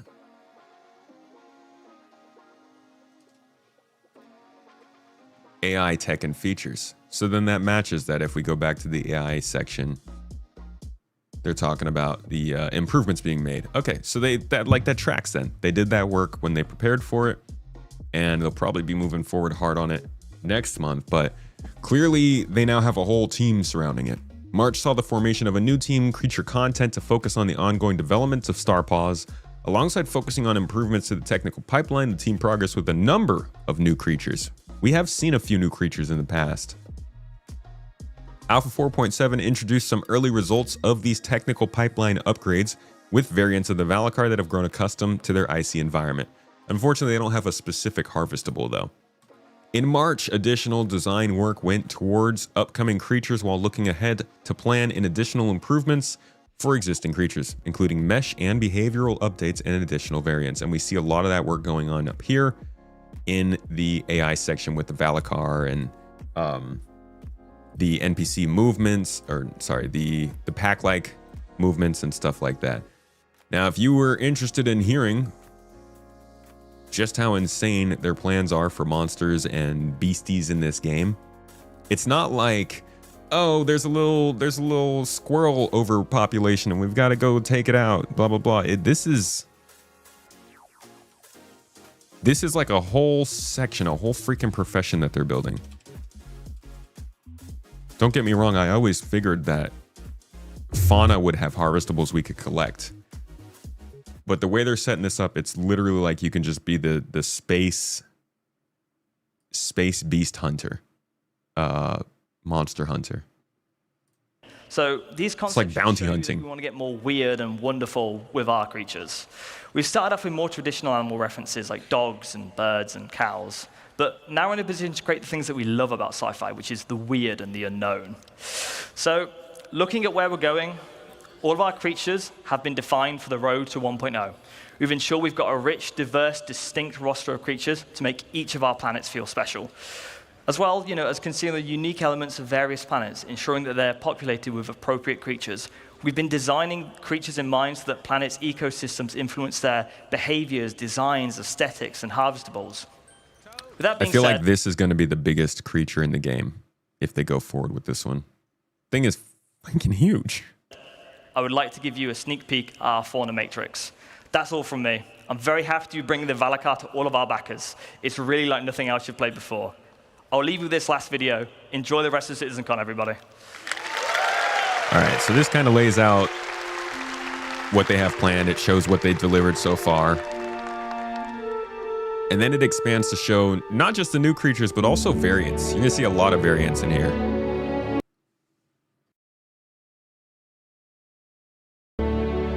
Dang it, you lose audio that way.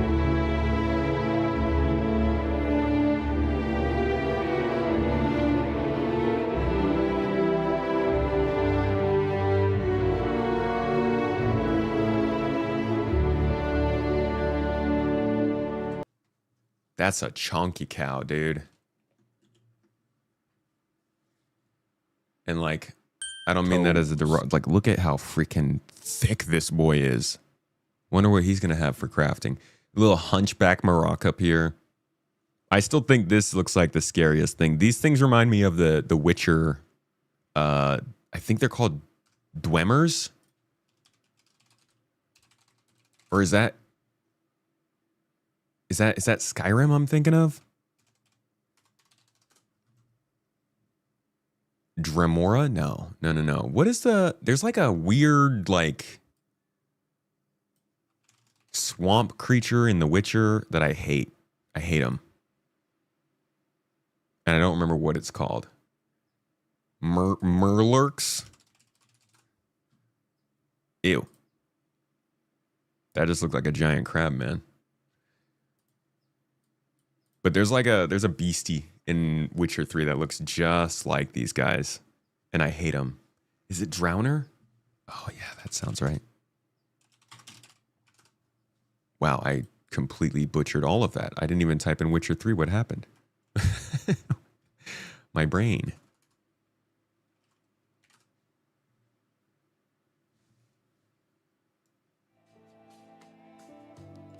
Yeah, these guys. I hate these guys.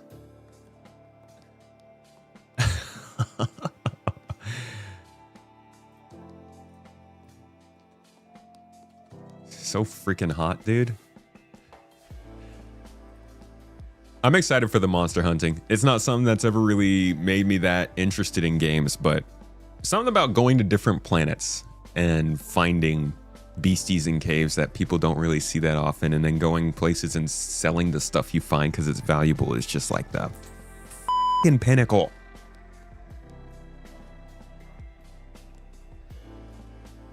Oh. Mrs. Tomato made a whole freaking like Turkish breakfast here. We have bacon? Wow. How am I? Oh my gosh. I am. What a freaking blessed. All right, let's continue. Now I gotta finish this so I can eat.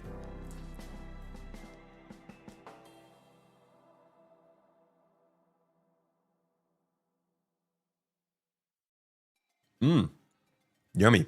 She even brought tea. Look at this. I'm gonna try not to drop this on my computer stuff this time. I got tea.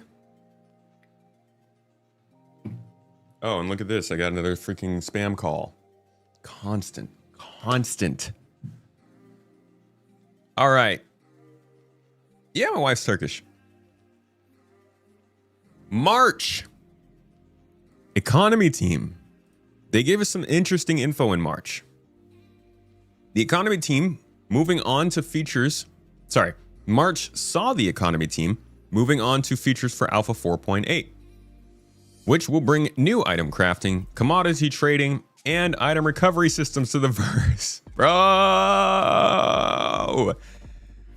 Item recovery tier 1. We have been waiting a year for it now.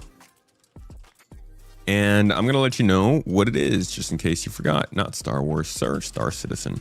Wrong star. Whoa, hey, Zero. Yo, thank you for the sub, dude, and thank you for gifting out a sub to somebody in the lovely community. Appreciate you, man. You got those circle bread things, dude. Simit. We have been... Okay, so she's full on. Like, she grew up in Turkey until she was 14. And this is like a blessing to a Turkish person. I am so happy that she now has some simit here.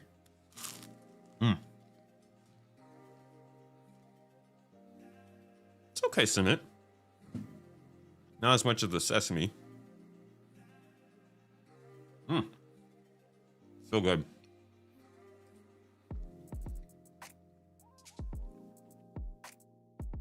Item recovery is big. This is essentially full loot. Unfortunately, some people are going to hate this, but listen to the whole thing. So, item recovery introduces the ability to lose your items again. While Tier 0 laid the groundwork and provided some assurance that equipped items are not lost, they are developing Tier 1, which will allow players to register equipped items, which can be reclaimed for a fee at a specific kiosk or freight elevator. Once an item is looted, it remains usable until the original owner reclaims it or marks it as stolen.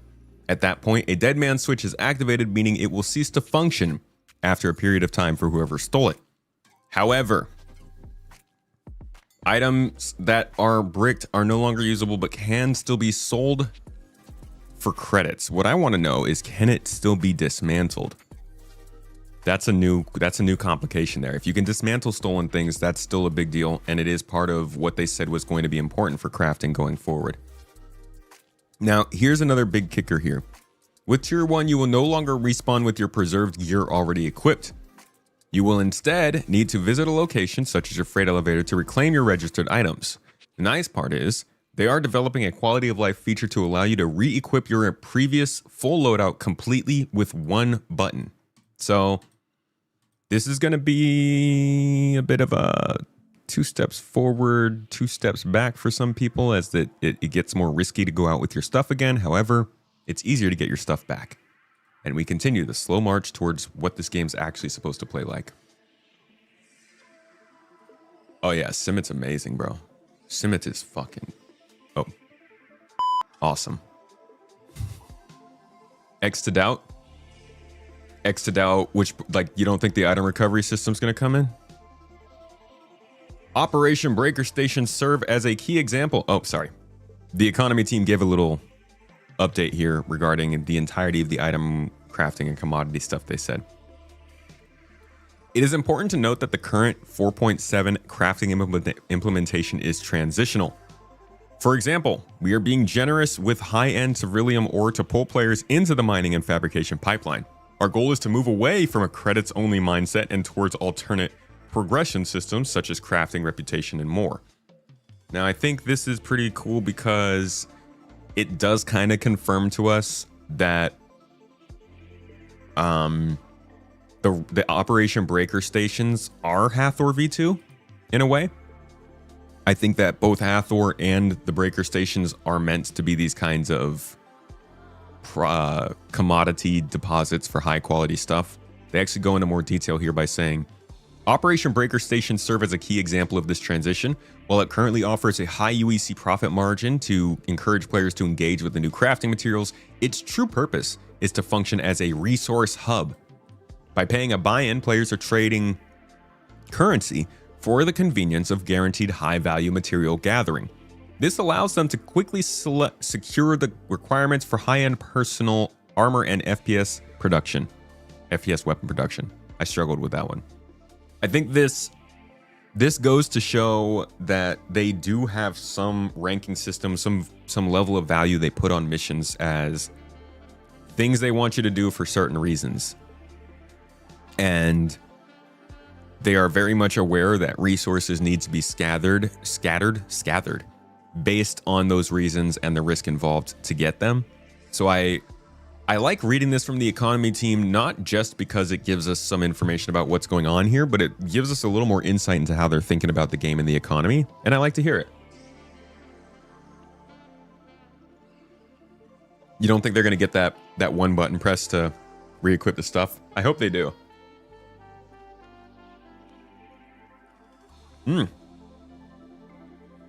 Fried pepper, fried potatoes, Simmets, and sausage.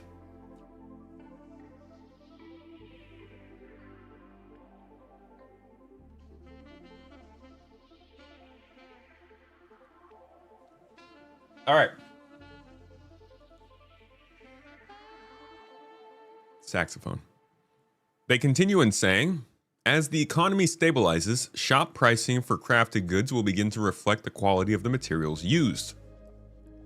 Consequently, the team will keep a close eye on all the mission buy-ins and resource yields to move away from a profitable NPC sell loop and towards a gear and player-centric economic model. In the final state, these locations will be the go-to spots for high-end crafters to convert credits into the exact materials they need, prioritizing material acquisition and quality over raw UEC profit. That is what a lot of people want, but this is what I was talking about, getting into more player trading. Been doing it more. I actually have a couple calls out in the org right now. If you guys are mining in the org, I will buy high quality stuff off you. But what this does do is it emphasizes the player-centric economic model. And I'm sure anybody who is really excited for Quantum is a little concerned about that and is wondering where the heck StarSim is. I am of the same thought process as you, and I actually did a little post on asking the devs, and I'm sure it did not get a reply from a dev, but it got a reply from someone. It really would be nice if they moved away from Wicklow and started focusing on factions with specialized rewards such as weapons and armor. Yeah. Oh, so the question I asked was actually about script. Because they're talking now about like alternative resources and not a UEC profit grind and stuff, but script is like the obvious sort of alternate commodity and resource we haven't really talked about much. Is the sausage sujuk? No. We have some sujuk downstairs. I actually had a sujuk quesadilla yesterday, which was phenomenal. No, this is a regular sausage.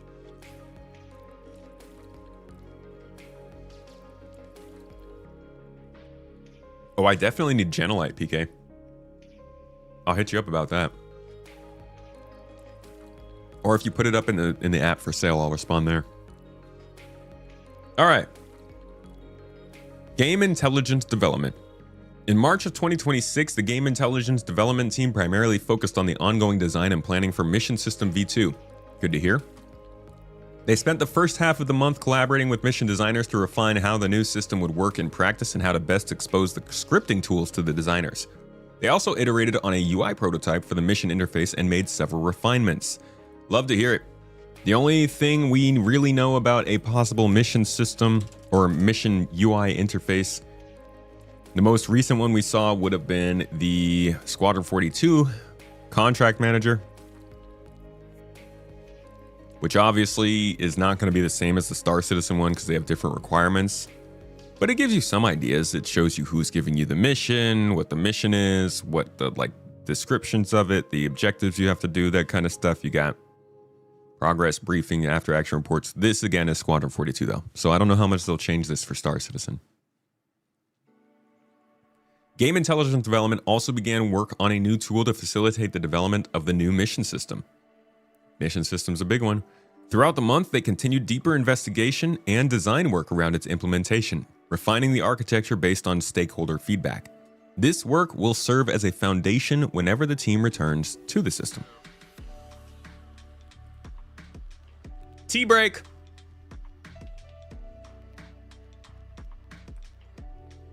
Oh, man.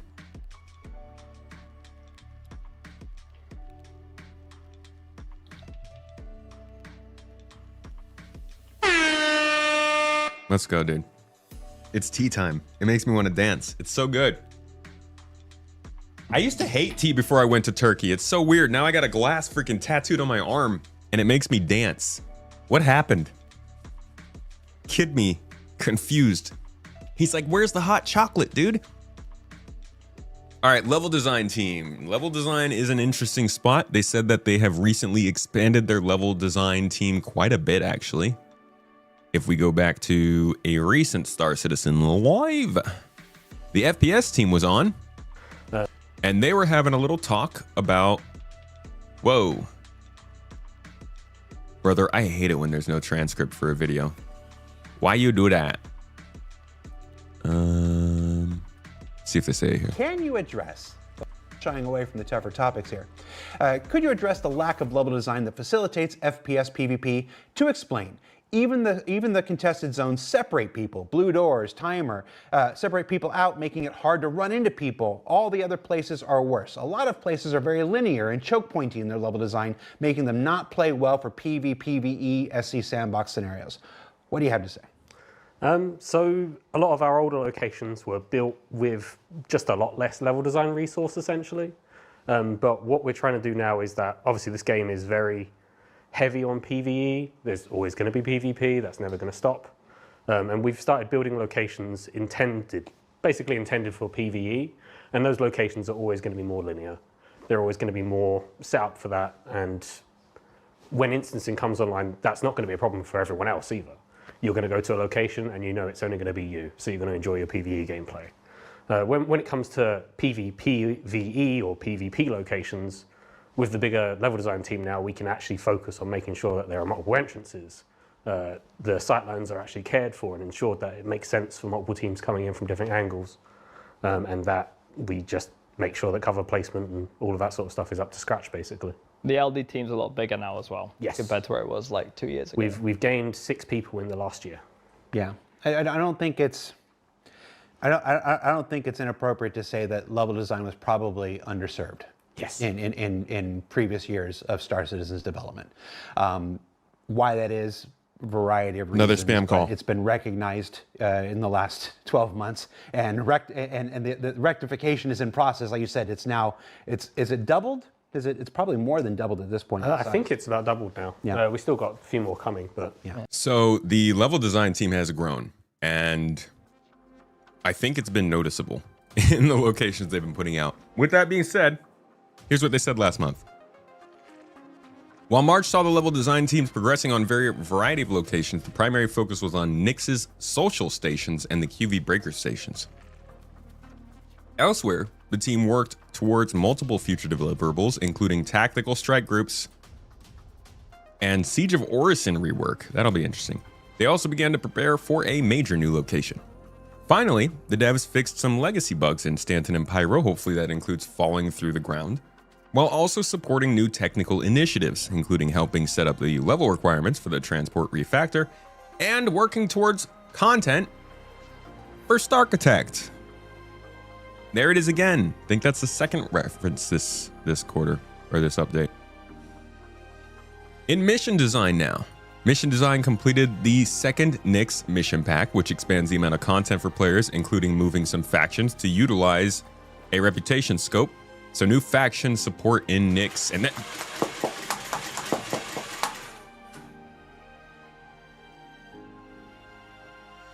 you put marks on my Toes Gang board. I'll get you some. Thank you. She comes to shoot me, but then she brings me tea, so it's okay. I'll allow it. I react to the sound now. That sound is gonna be a trigger for me. So where are those missions? They mentioned missions. The new Nyx missions. I'm not seeing them here. Oh, they should be in here. My bad. Yeah. Nyx mission pack 2. So this will be coming out next week. That's what they're talking about there.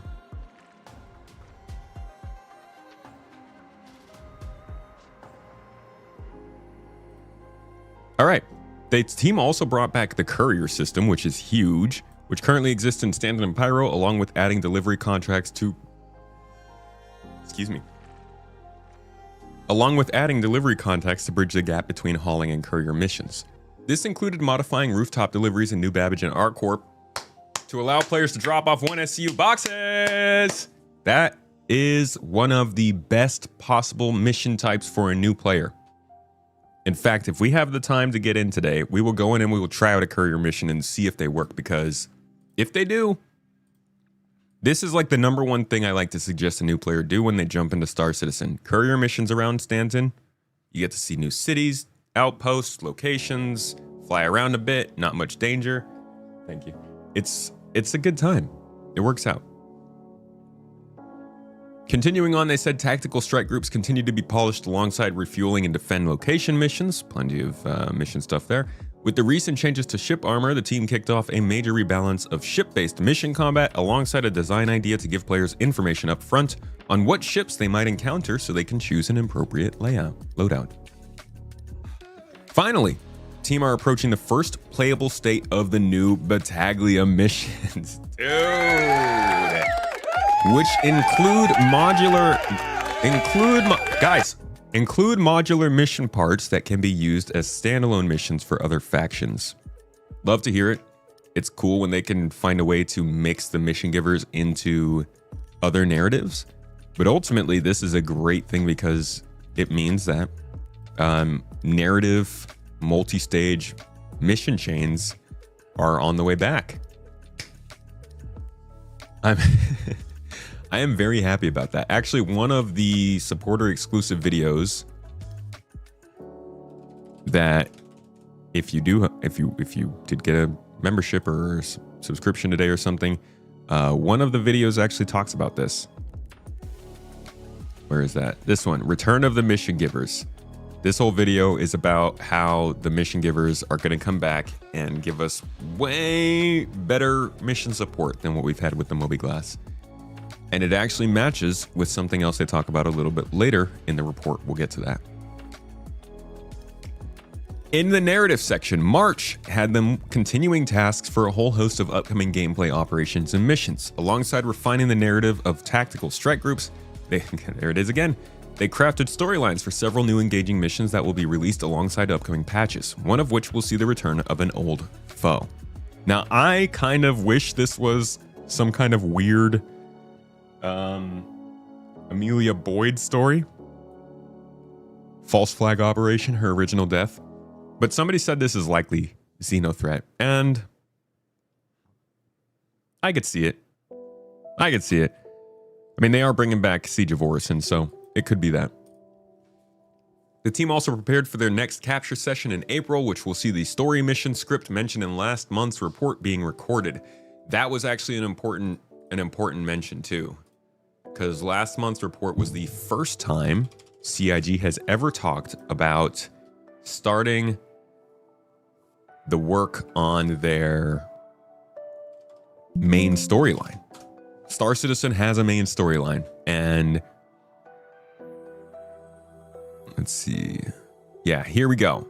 In the last report, they said Narrative also wrote a script for a new story mission that will be an important step toward establishing the pipeline needed for delivering the 1.0 main story content to players. So now they have started working on that. Using capture session info. So the storyline for Star Citizen has begun. I am wondering what their first addition to it is going to look like.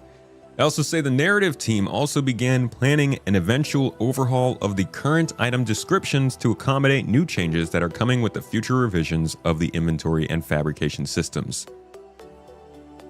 This one, to me, possibly says just making things more readable. I'll take us back to the concept art they released for these inventories just so you can get a reminder of what they had these kind of item descriptions looking like. It's mostly the same as what it is now, but I think they're probably making more information visible to the player just to make it a little bit more usable. Whoops. There's no description here in the tooltips, but they do have like all of the stats, the registration, the brick, the battery size, fire rate. Like the stats look a lot better than they do now. So I'm hoping that has something to do with it, but I don't know if that's really a narrative kind of thing.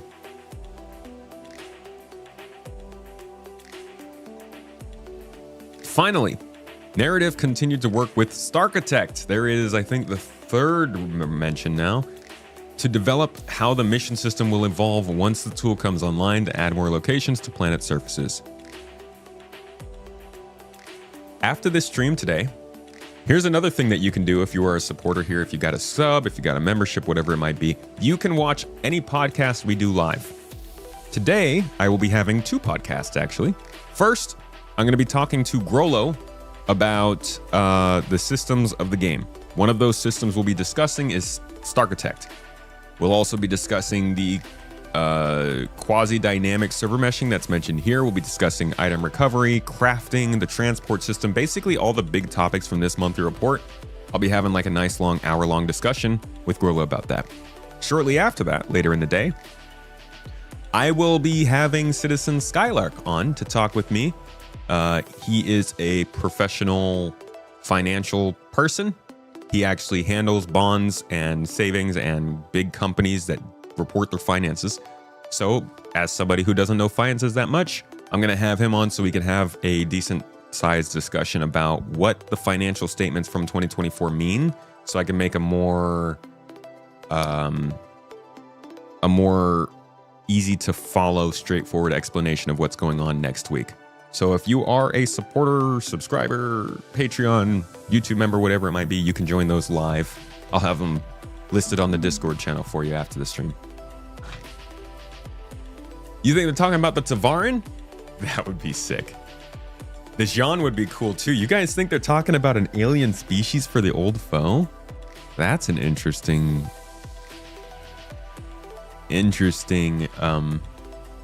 prediction. We'll see. Online technology. In March of 2026, the network team focused heavily on advancing the foundation for server meshing. A central part of this work involved quasi-dynamic server meshing, which intelligently distributes areas of the game world across dedicated servers based on their current load. The team completed a second round of testing for the initial version, resolving a bug where multiple game zones were incorrectly assigned to the same server. They also made the system more efficient by removing a global performance bottleneck that was causing thread contention. So quasi-dynamic server meshing is taking a step forward. We are getting closer to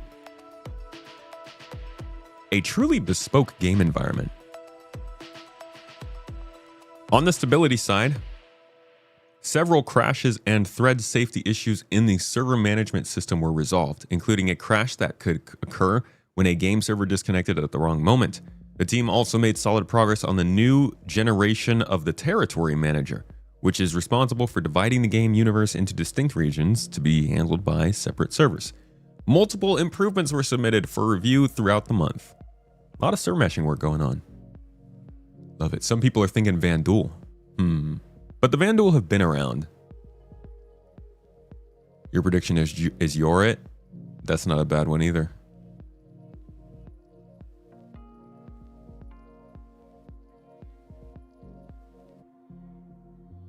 Maybe it's an outsider to Varin Splinter Cell. I don't know.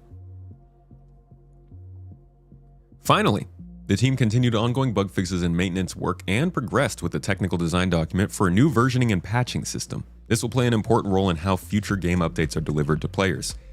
That's interesting. I wonder if this is going to be internal or if this is going to lead to a little bit of a difference in how we see the alpha. Everybody's wondering how we're going to go. Is this going to 4.24 again? Is it going to be 5.0? Comes out with dynamic server meshing. This may be the key to what the name of the alpha will be going forward. For the live tools team, the Bootstrap user interview phase is wrapping up, with the devs acting on findings to improve its reliability and day-to-day usability. Infrastructure cleanup and configuration improvements also began. Panic Switch, very much appreciated member of this community, but also Star Citizen's error reporting tool, received several bug fixes and improved documentation for advanced users. Work is ongoing to improve crash handling robustness, including better resilience when errors occur and smarter automatic handling of known recurring crash patterns. Automatic. There you go. Hex, the game dashboard, continue its 4.0 modernization with multiple new pages and features ready to ship or in active development. I'm sad I can't show you guys what Hex is anymore. The only place I knew to find it was Turbulence website, and they have now removed that page since they were hired by CIG, so you can't really find a copy of Hex on the internet anymore, or a representation of it. The blueprint viewer was delivered while work on the new account detail page and tool integrations is progressing well. God, I hope blueprint viewer is referring to our blueprints. The online services team spent time in March supporting and improving the mission system, there that is again, which powers in-game content like hauling and industrial missions alongside instanced content. A key bug was identified and fixed where objectives were completed, but the mission itself wasn't always registering as finished. Alongside the bug fix, the team made a significant progress on a longer-term solution. It's a big one. Moving mission completion logic, the and/or rules that determine when a multi-step mission is truly done, into the back-end service, making it more reliable and future-proof. Long time coming. The mission system is so unreliable. This is very nice. I can't say this is going to make an immediate difference or anything, but this combined with the fact that they're getting a new mission system ready to go makes it sound like it will be a lot more reliable, but believe it when you see it. The mission system was also expanded to support entity-owned missions, meaning non-player objects can act as mission owners, which opens the door for new types of instanced content. It really does, guys. This basically means when you get to a location, you could be assigned a mission. You don't have to go to your Mobi-Glass anymore. That is that is actually something that goes all the way back to Oh man, no, you guys are gonna love this. Y'all ready to trigger some folks? Let's go to Robert Space Industries. All the way back to one of the most triggering inside Star Citizens we've ever had from CIG. I think the only statement that a dev has made that's gotten to people more than the one I'm about to play would be the one where he was like, where he said something along the lines of, oh, well, if you want to be a coward, you can go and salvage stuff. And that still gets brought up all the time. I don't think those were his exact words, but that's basically what people have paraphrased it to be saying. And it has rubbed some people. But this one's also a lot of good fun. Let's see how many mentions this get in chat.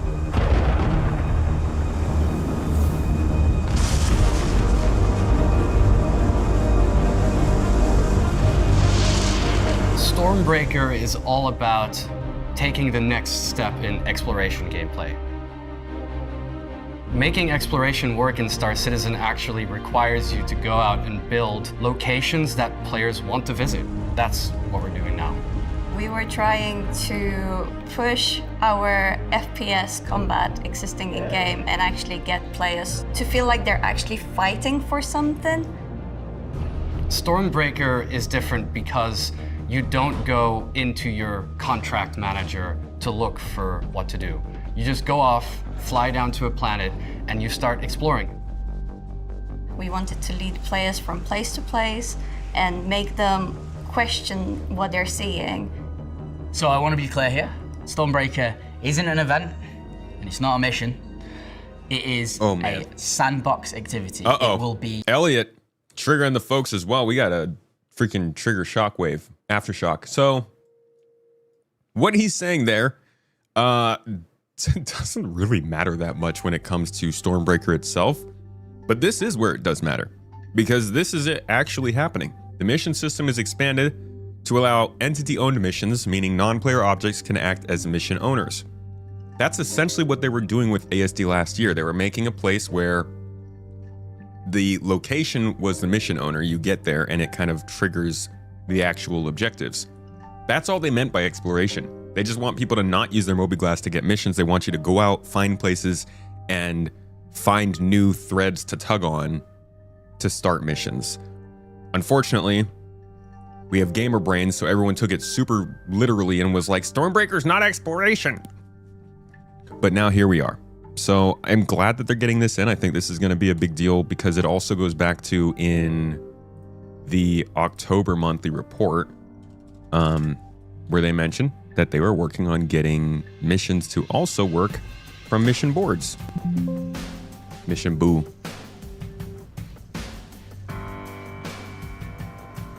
In this report, they said the mission team completed their work on the Accept From World feature. This will allow players to accept missions from physical items in the verse instead of having to just use the contract broker. This will enable missions outside of mission providers to improve immersion. For example, it could enable a physical jobs board offering missions around a specific location. Again, the kind of thing they were working on. Now, if you look, this is the mission design team that was working on it. Now, we're seeing the online technology team work on it. Just like with a lot of the other things that we seem just kind of slowly pass through the different teams on these monthly reports, this is getting closer to being a reality for the game. I don't know who else has to work on it after the online services team, but it seems like a lot of folks in the company have now had their hands on it. Hopefully we see it soon. Online services continue to advance the item imprint feature as well, which is the underlying system that will allow players to truly own the items in their ships and on their characters. Additional groundwork is also underway to ensure the system queries item ownership in a more robust and efficient way. This is a big deal. It comes online again from the online services team at a very good time, considering that we were just talking about item recovery being something they're looking into doing, and that is very much focused on the character ownership system and registering the gear. That's the whole point of Tier 1 item recovery. So the signs that item recovery is about to happen are starting to pick up.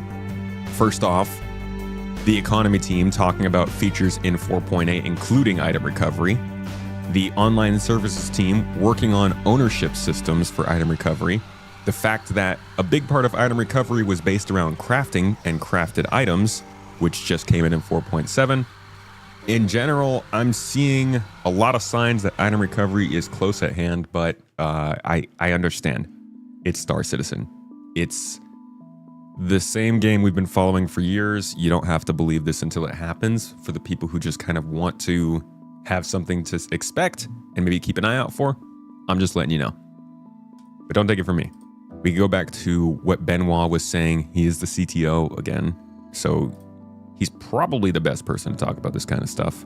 So, and he actually explained this system when he was on camera a couple months ago. See if I can find it for you.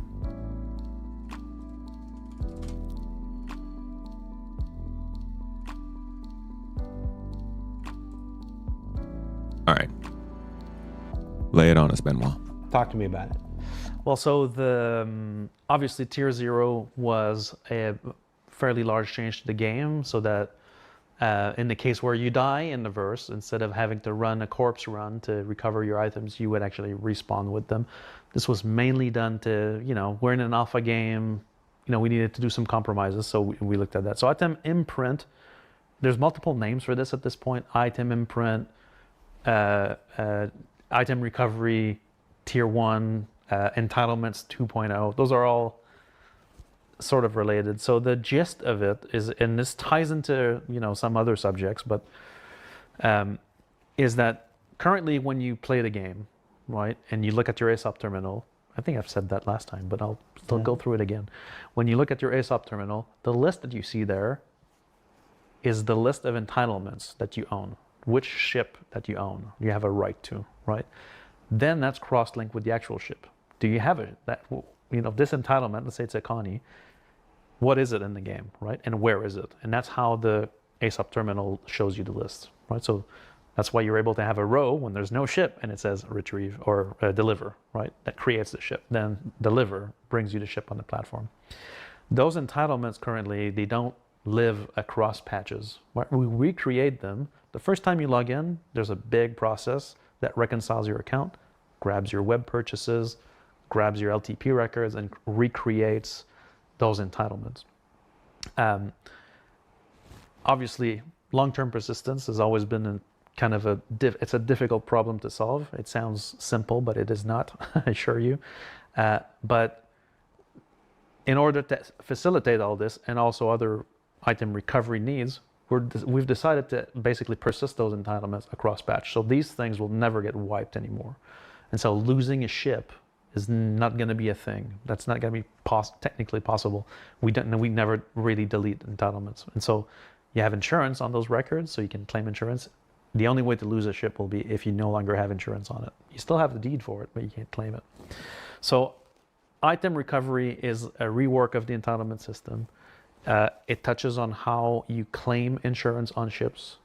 It allows snapshotting of ships, but also FPS items, so that these live with an insurance loadout that we can keep and recover, and then will give us the ability to recover or claim your even FPS items. So think of it as an insurance system for FPS items, right? So this whole mechanic ties into LTP as well. We're also hoping through the system to solve some of the issues that exist with, taking components off of a ship, then claiming the ship, losing the components, and or in some cases being able to duplicate some default components.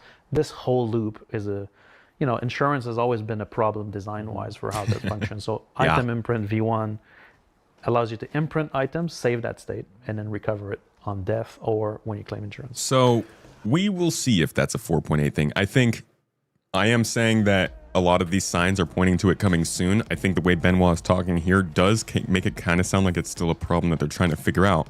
Keep in mind, though, this was 2 months ago. So they've been working on it for this time, through this talk, and past that point. And that's kind of what we're reading about now. So I don't know if this is going to be a 4.8 thing, but I'm just trying to get you all the information we know about it and lay it out so you could see where this is kind of going. And you mentioned if they could just put as much effort into finding out why existing missions do not work, like objects you were supposed to deliver will not spawn into elevators. I think that's this is the kind of stuff that's causing that. The transport system causes elevators to be broken. The LTP system causes things that you're supposed to have to not be had by you. And also the ownership system is freaking garbage. It's awful. You guys remember when I tried to sell the stuff or pack the stuff for that mission the other day and I couldn't do it because the box was marked as stolen? All that kind of stuff I think is related to this. The mission system being refactored. I don't think they're not putting effort into figuring these things out. I think that's actually what we're reading. Just a matter of this taking a hell of a long time. I mean, the mission refactor was supposed to be in with 4.0.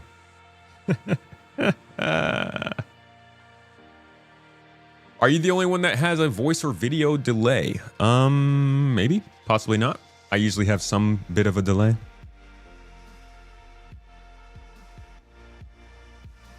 Continuing on from this ownership system we talked about, the team also worked on lazy inventory creation, a behind-the-scenes improvement that makes the game smarter about when and how it creates inventory records. Finally, technical design was done for regional chats.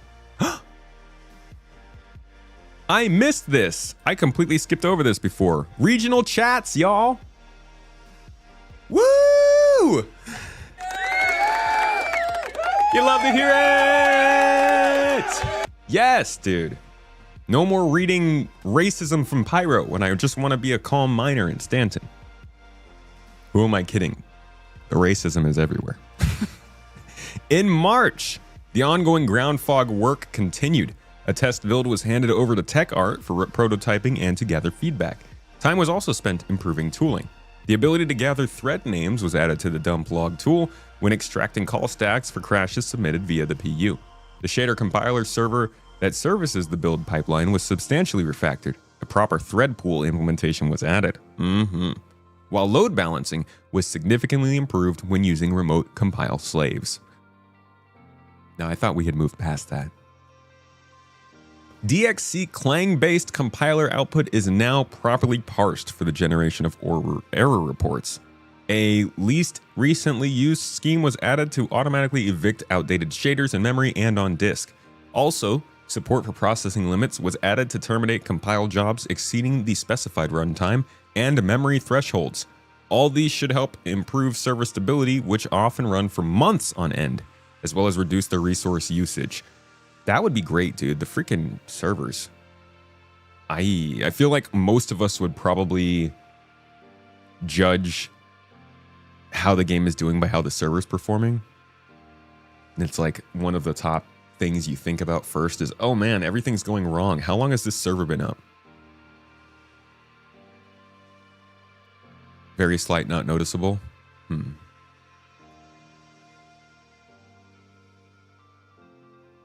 Use Pryonites. Oh, you Pyronites. Say it the other way around. Pyronites. Pyronians. Tech art and animation. God dang, this is a long report.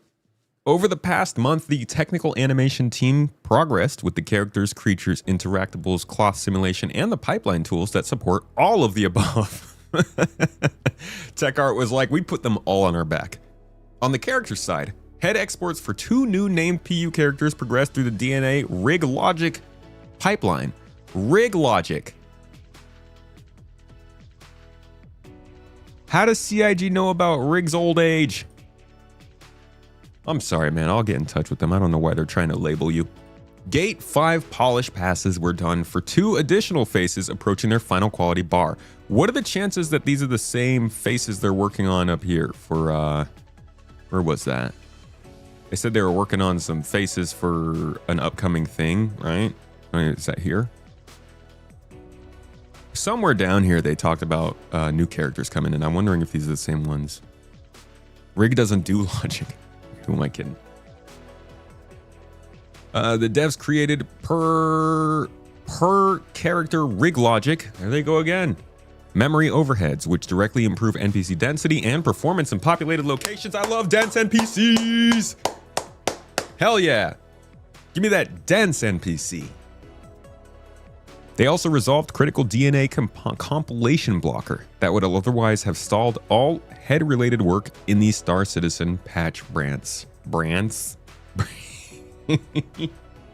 Patch Branson. On armor and weapons, the super heavy combat armor animation set is being brought from Squadron 42 across to the Persistent Universe player character, and binocular ADS and zoom state transitions were finalized. I would love... I know it's hard to do, but I would really love to see the scopes for guns have zoom outside of the main screen. I know that is hard. Got to double render the scene, but that'd be cool. Just like blur the outside scene or something, you know? Let me show you what this combat armor is they're talking about. I do not know if it is the FPS combat armor they talked about in this episode. So how about we all go back together and give it a look. Oh man. I actually don't remember where they talked about it. Oh, this one. Is there anything planned to make something stronger than heavy armor? Yes. Yep. Super heavy. Super heavy combat armor. And that is not just a new armor set either. That comes with a lot of restrictions, specific weapon classes, and things like that. So I think one of the things is you're not going to be able to heal yourself. Yep, you're not going to be able to heal yourself. You're going to have a super heavy weapon. Yeah. But you can use other weapons. It'll just be, why would you in this extremely restricted thing? It's all about, you need the support. Like, because while you're there and you've got the big gun, you're unstoppable. But the moment people start chipping away your health, if you can't pull out that pen and heal yourself, you need a teammate there, otherwise you're going to very quickly become vulnerable. Like a medic archetype of some kind. That's crazy. Yeah. Right. So yeah, there is something big coming. I don't... People think it's the Titan suit. And I know Paul probably is like banging the drums for this to be the Titan suit. I don't know. Maybe. It could be the Titan suit. I mean, the Titan suit's definitely a Squadron 42 thing. So it makes sense for them to bring it over. But this is interesting because they are really starting to expand more and more into unique ways to play. Outside of, they're not just doing missions, they're not just doing systems or new enemies, they're also starting to get us some new things that we can use. And even more exciting, I'm pretty sure they're doing this because they want to have some boss battles wearing this. Like, this is going to be primed for some boss battles either in the Onyx facility or in the QV stations or just in other places where you're getting really deep into pirate strongholds. I bet we're going to see more of this kind of thing. It is a very cool piece, and it is also a sign of just how much of the kind of old school concepts that people have been freaking pumped for years are starting to show themselves. We've also got the skull helmet that came out recently. This was another one that people were waiting a long time for. It was advertised like back in 2017. We got the Valacar is now in the game. This is yet another one that was advertised all the way back in 2016 and just wasn't happening. We're getting the things like the Kraken are coming out. They're starting to get the manpower and the ability to, I think, look around a little bit more and actually focus on the big things as opposed to just constantly running a treadmill trying to keep up with development and launch features to keep people interested. They have an actual game forming on their hands now, and it seems like it's getting more realistic that they actually can support some of these more exciting things. That is cool in my opinion. It's not crazy cool for me. I'm not a huge mech guy, okay? Go check out the Astropub and Loken for that. But I'll definitely support you in a mech. I'll get you the fuel you need. I'll carry it out there. One of my favorite scenes from any movie was the people who were running the bullets through the war zone to the guys who were shooting the Sentinels in Matrix Revolutions. And the guys are just out here with the ammo carts. Oh, fuck. Oh, shit. Oh, my God. Oh, God. That's me. It's not a mech. Hey, you shut your f***ing mouth. I'll call it a mech. All right. For interactables, the team is implementing the flaming torch held animation. I feel like that's just this. Is there much else besides this you have to do with the torch? Maybe like a little bit of this if you're at the concert.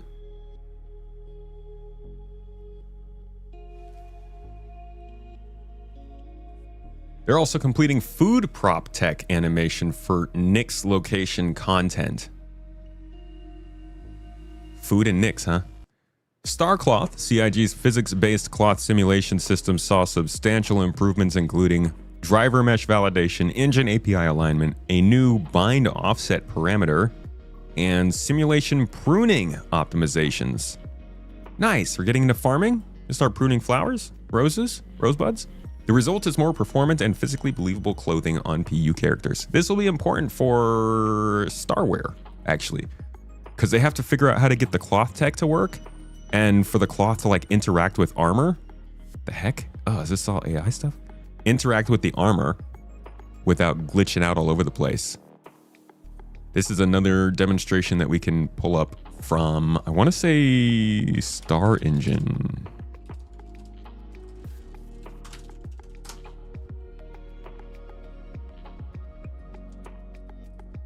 In all the videos, even the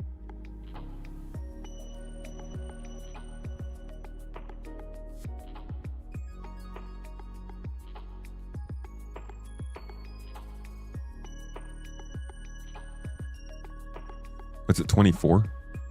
Might have been 2024. This was one Starcloth stuff that they were talking about. cloth disabled.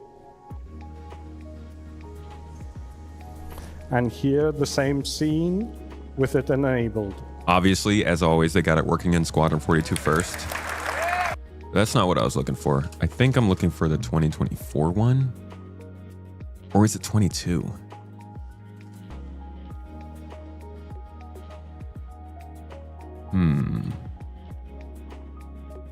The soccer ball scene, the little up the medical gown soccer ball scene. That was a interesting choice. We didn't have anything in 22, huh? We just had this video. Oh, is it 24?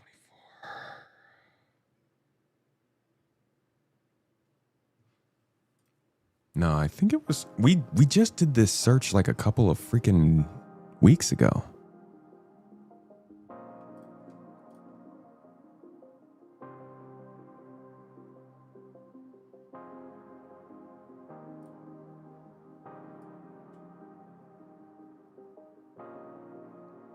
Smaller teams made this tech 3 to 4 years. Then go watch the smaller teams, man. There we go. It was Sean Tracy who was showing it off back then. Mitigating the tunneling or the clipping that happens through a character. So it's very, very difficult to solve with pendulums. So with all this tech in mind, we can do really complicated assets like the duster and the one I want to show you now.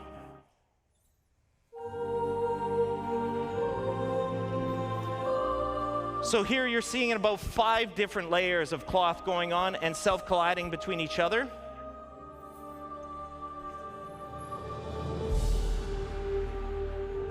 It's reacting to the planet wind, which is always changing.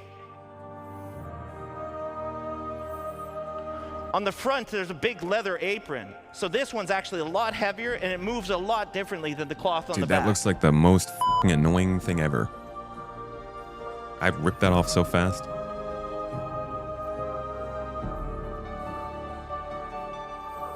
So he's walking into the wind here.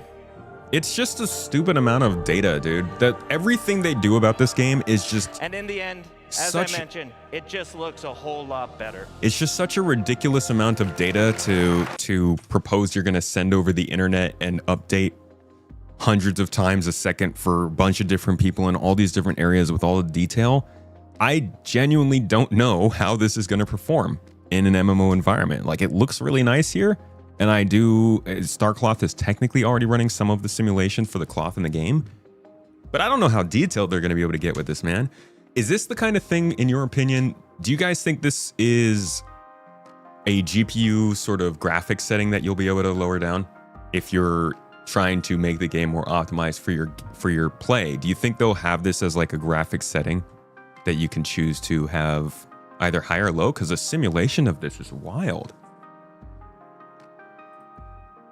But that is the star cloth that they've been talking about quite a while now, actually. And they said the result's more performant, physically believable cloth, and they're working on it. It's on the 1.0 card. Ongoing pipeline work also includes a male to female retargeting fix, a character tool featherblend bug fix, Maya 2026 plugin support, and in development dialogue events cleanup tool for NPC ambient conversation data. As long as they stop talking about their cousins, I'll be good with it. You love it, but how many computers will be able to run the game? Well, that's what I'm saying. You're gonna have to optimize for that. Slapping you in the cherry tomatoes, that's one way to put it. All the cloth sim has to be client side. There's no reason to send it over to the server. You don't think it might change the like interaction and stuff? I guess if it's all client side, then that'd be good. Sorry, my mouth just clicked. Weird. You think for sure? Yeah. Client-side thing, and if there are many players, the client can always fall back to a less complex animation system. That just immediately makes me think about the pixelated gun pictures in the inventory right now when they don't load in. They just look like blocks of Legos. Stuff like that isn't as GPU intensive as you think. That's good. Maybe that's what they're like explaining here that I just did not pay attention to. He talks about the actual tech of it. These are great presentations to learn more about this stuff if you do want to get more of like the details of how they're making it work. Or, you know, you can go watch the smaller teams that do it faster. Wait until they do handshake code just to make sure it's flopping around properly. The current inventory system is slow as heck on 4.7. Drag and drop was pretty much non-existent the other day. Aye. Your bud will be like, your cap is over your head on my screen, your cape. That's what we're already like, right? Hey dude, why are you flying into that asteroid? I'm docking at the space station. Star Citizen. That's right. VFX. VFX didn't have too much going on this year or this month, just some cool pictures. And they said for Alpha 4.7, VFX focused on finishing Enix's QV breaker station locations, such as the laser room and spacescaping, as well as hero moments like the laser and asteroid interior. Finally, the Grey Cat UTV and Misk Holby received VFX pass and bug fixing. These, I think, are coming out next week. Yes, we know the Holby is getting announced. I think the Grey Cat UTV is also going to be there. And I'm actually really excited for it. I am going to put that thing through its paces because I'm hopeful it is the ground vehicle of choice for my kind of gameplay. But that is the fattest monthly report of the year so far, and one of the bigger ones I think we've ever gotten just because of the amount of important systems they're talking about here. In almost every category, we got no breaks. I talked way too much. This video is so long, but hopefully you got all the info. We're going to talk about ships now, if you guys would be so kind. Before we do that though, I am going to head down and say hello to a friend because Mrs. Tomato invited one of our best friends over to chill. In that time, because we're going to start to go into the ship section and talk about all the fun, shiny ship stuff, I'm going to let you see the whole B. In the meantime, just watch it and chill while I'm off and away. It'll be a few minutes. You realize that they said the Kraken will be the largest player flyable ship on its release? Which means no Javelin after Squadron 42 this year? Is the Kraken smaller than Javelin? Thought it was the biggest. I didn't notice that. That's interesting. All right. When I get back, it's going to be all ships, baby. I'll see you soon. Let me just stop that recording. There we go. All right. Watch some Holby stuff. Be back soon. Freighter. It's designed for those players who are really into cargo and they want to just sort of carry massive amounts of freight. That big risk-reward, profit margin gameplay that you get with cargo. It's just like Jack Burton says, it's all in the reflexes. Sure, that has nothing to do with this. The Hull A is then the bottom of the whole series, designed for carrying still a large amount of cargo for its actual overall size, but it doesn't quite have the capacity to take the biggest containers, so you're introducing yourself to hauling missions. If you're familiar with the alphabet, you have the A, the C, and that leads us nicely to the Hull B. So one of the main issues with the original Hull B concept was it had the cargo kind of in this kind of cross-shaped layout, which stopped it from landing, and that was kind of one of the key features that we wanted to push with the Hull B. So we went back to the drawing board, looked at all different configurations, and ultimately we'd settled on a sort of diagonal grid arrangement. So we're pleased to announce the Hull B.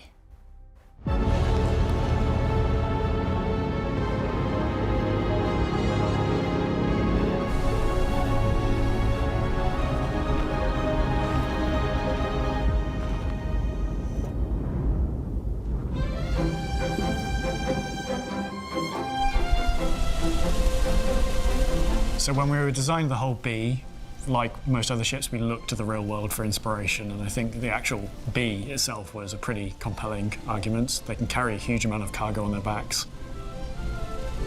What we decided to do is really extend the cargo grids out. They make them super accessible for the players.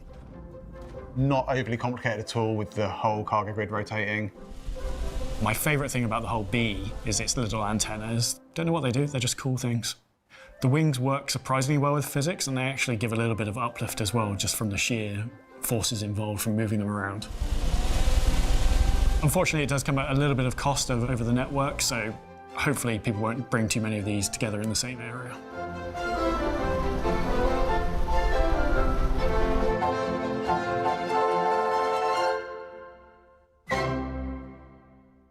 We were so excited by the success that we felt we had with the Hull B that we decided to really challenge the team and kind of see what else they could come up with using the whole series. So the next one we looked at was the Hull G, which stands for whole ground. We went back and revisited an old, unused Caterpillar concept as the basis. The biggest problem with cargo today is just how quickly you can get from A to B. We really wanted to slow that process down and let players savour every moment of it.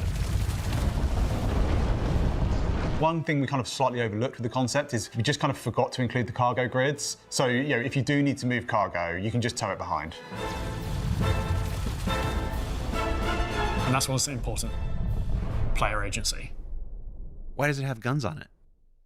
Let's just move on.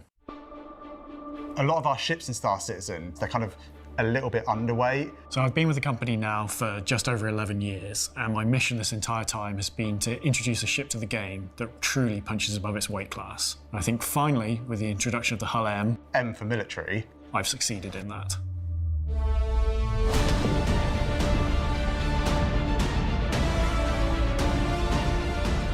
It has the railgun from the Idris chin-mounted, of course, and then it has also 2 beam weapons from the Idris on its flanks, and then numerous other heavy weapons scattered throughout the ship.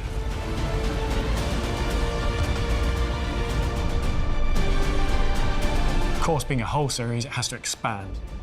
We went to design and we said to him, we want some bomb racks and some missile racks, and we said, how many do you want? And the answer was just yes. It expands its arsenal by deploying even more bombs, missiles, torpedoes from the spindles itself. At the expense of cargo, because who needs cargo when you've got all these guns? So how do you power all this? Well, it turns out all that talk about engineering and careful power management, we can just do whatever we want, so it's fine.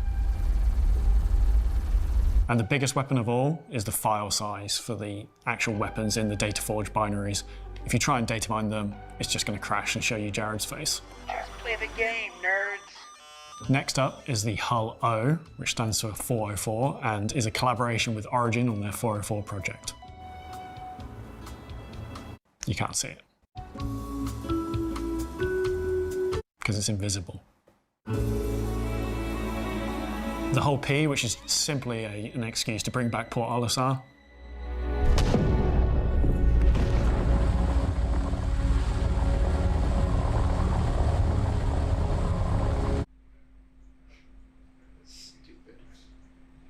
Next up, we want to see if we can make a ship with no designer at all. And this brings us to the whole X. Okay. Feel like we've gotten enough of this, yeah. Extra. Guys, there are so many ships coming out in the next like few months. I think we might be cooked. I don't think CIG realizes that space nerds' wallets have financial space in them.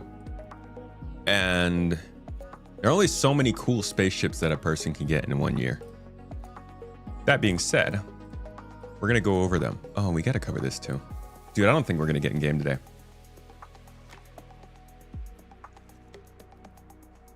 Turn down the AC. What's up, dude?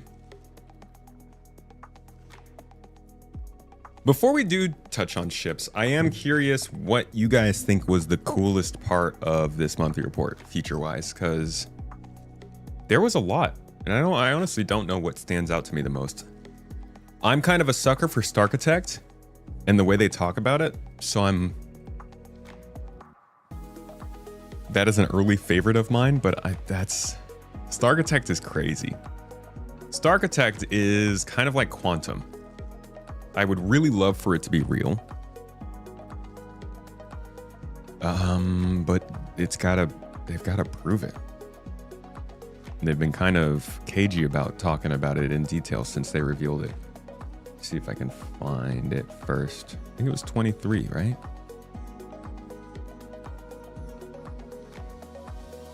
Was it the... Oh God, what was it? Starkitect was... Oh, that was the future of the Star Engine. Brave New Worlds. That was this one.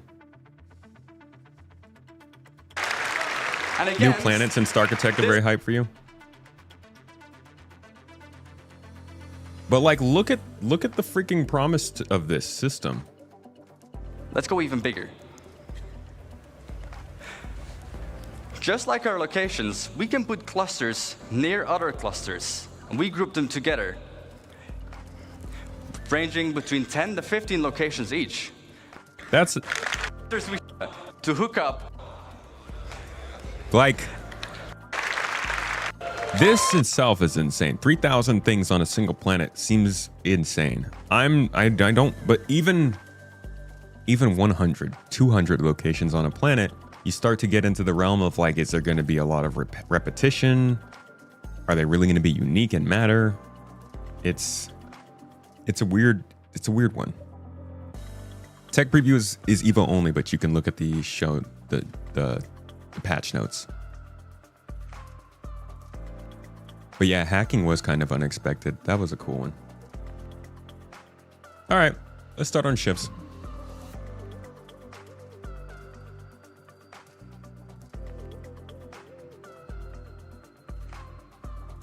You know what? Right before we start on ships, let me put a deep dive up.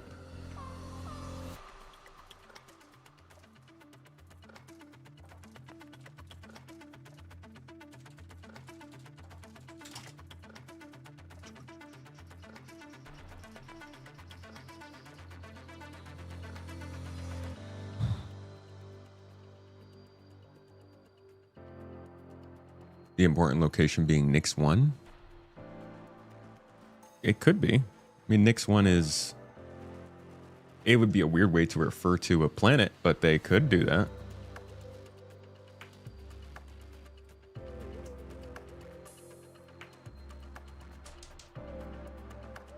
Sorry, guys. A little bit,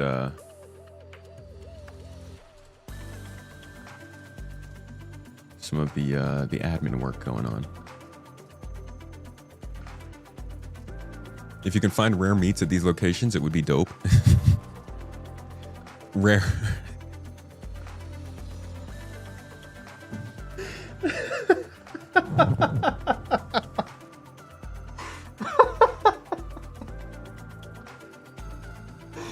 Oh, God. My man typed out rare mats in the chat, and I read it as rare meats. If you can find rare meats at these outposts, it'll probably be worth the adventure. Whoops. Ooh. Ooh, I almost messed that up.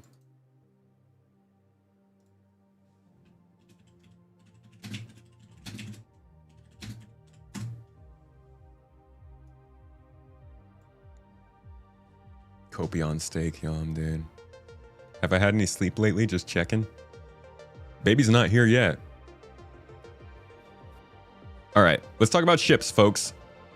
We have a lot of ships coming to Star Citizen soon, and when I say a lot, I mean possibly too many. We've got our ship tracking database here, where we can talk about what we know is coming, what progress has been made on it, when that last progress was made, and what the unannounced ships might be based on the things that we're learning. But we've got the most recent monthly report with a whole bunch of information and some pictures, some nice little pretty pictures about the ships that are coming up. So let's get started, Toes Gang. If you enjoy this, we do it live all the time after a monthly report comes out on the main channel, Space Tomato Gaming, or you can find the streams on Twitch. What is wrong with my lights? You also get to enjoy all of my on the go tech support. You can be part of the tech support as we come with problems on the stream, but mainly we like to go over info and kind of what's been happening, keep up with the developments. So let's start. In the UK, the ship's team progressed with the Gattac Raylan, preparing it for its Grey Box Gate review at the end of March. As part of this, the team brought up some areas of the ship to later pipeline standards to help set the tone for larger Gattac style spaces. I just put out a video about the Gattac Raylan, so I'm not going to bore you with a whole bunch of the footage, but I will pull up a couple of pictures of it just to remind you what it looks like. This is the Gattac Raylan. Looks like a hulking behemoth when it's landed. Looks a little bit more like a Siulen when it's flying. When they made this ship, one of the concepts originally became the Siulen, and all of the Gattac concepts after that look really cool. But this is a ship that is, I think, deceptively small. It looks really big, but it seems like it's a little bit smaller than that for some reason. It's got interesting bespoke cargo pods that they had to figure out. It's got crazy animations, anti-gravity tech, all kinds of stuff that sets it apart from other ships in the game. You can see even the materials they use are kind of organic looking, little stone textures and stuff. So this is going to be one that stands out and probably stands out a lot to people who don't play Star Citizen as much. But I also know there's a lot of people who have just been waiting for this for a while. So congratulations to you. It is still expected to come out in June, even though it's in its Grey Box Gate review in March. I guess that does mean it's going to be hitting its Lot 0 here in April. So let's get it up to date with what we just learned. The Gattac Raylan, I'm going to change confidence to absolute because we know this is coming, right? We know for a fact this is coming Alien Week. I think we marked June 15th down literally as, let's see, Star Citizen Alien Week 2025 ran from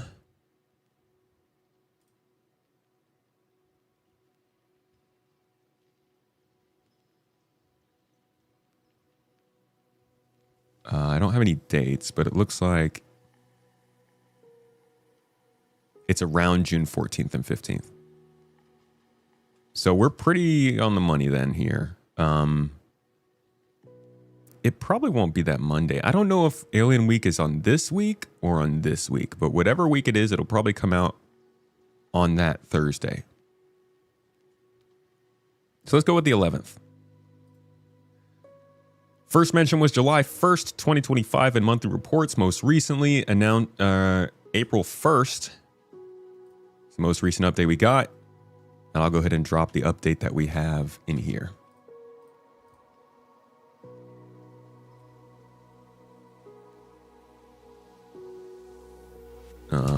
Gate review in March.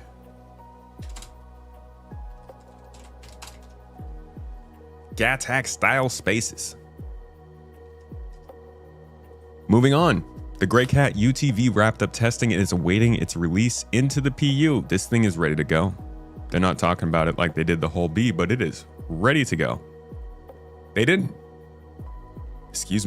release any videos about the Grey Cat UTV, but they did show us some sneak peeks of it, I believe, here.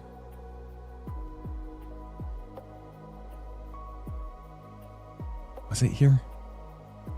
No, might have been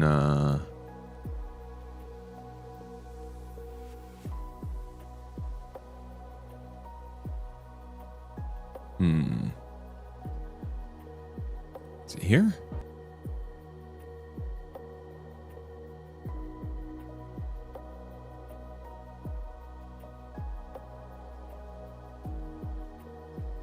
Where did they do that?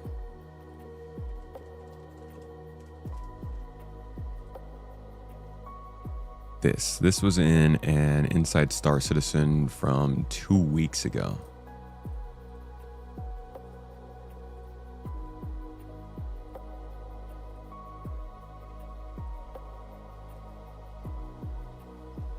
.7. Yeah, the patch report. Okay.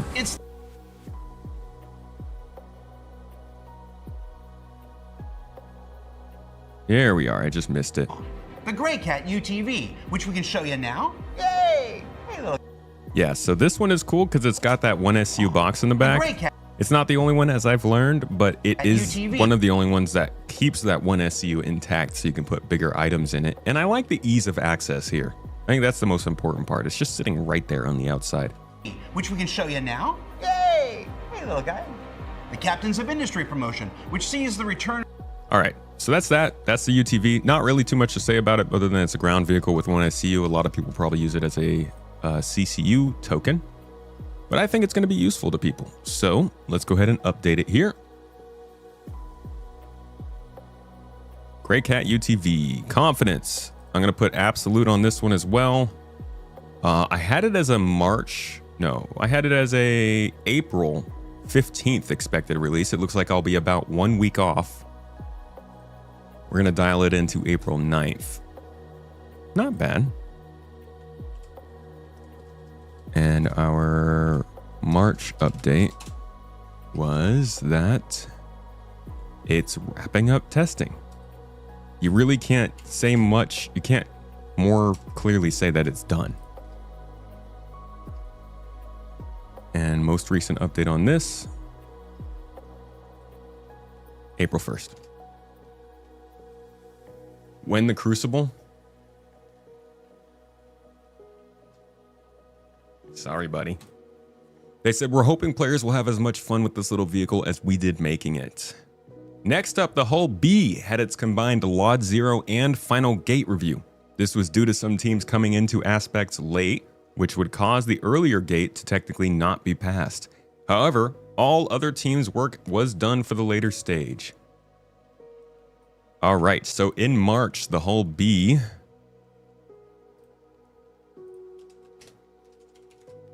had its gate review, Lot Zero.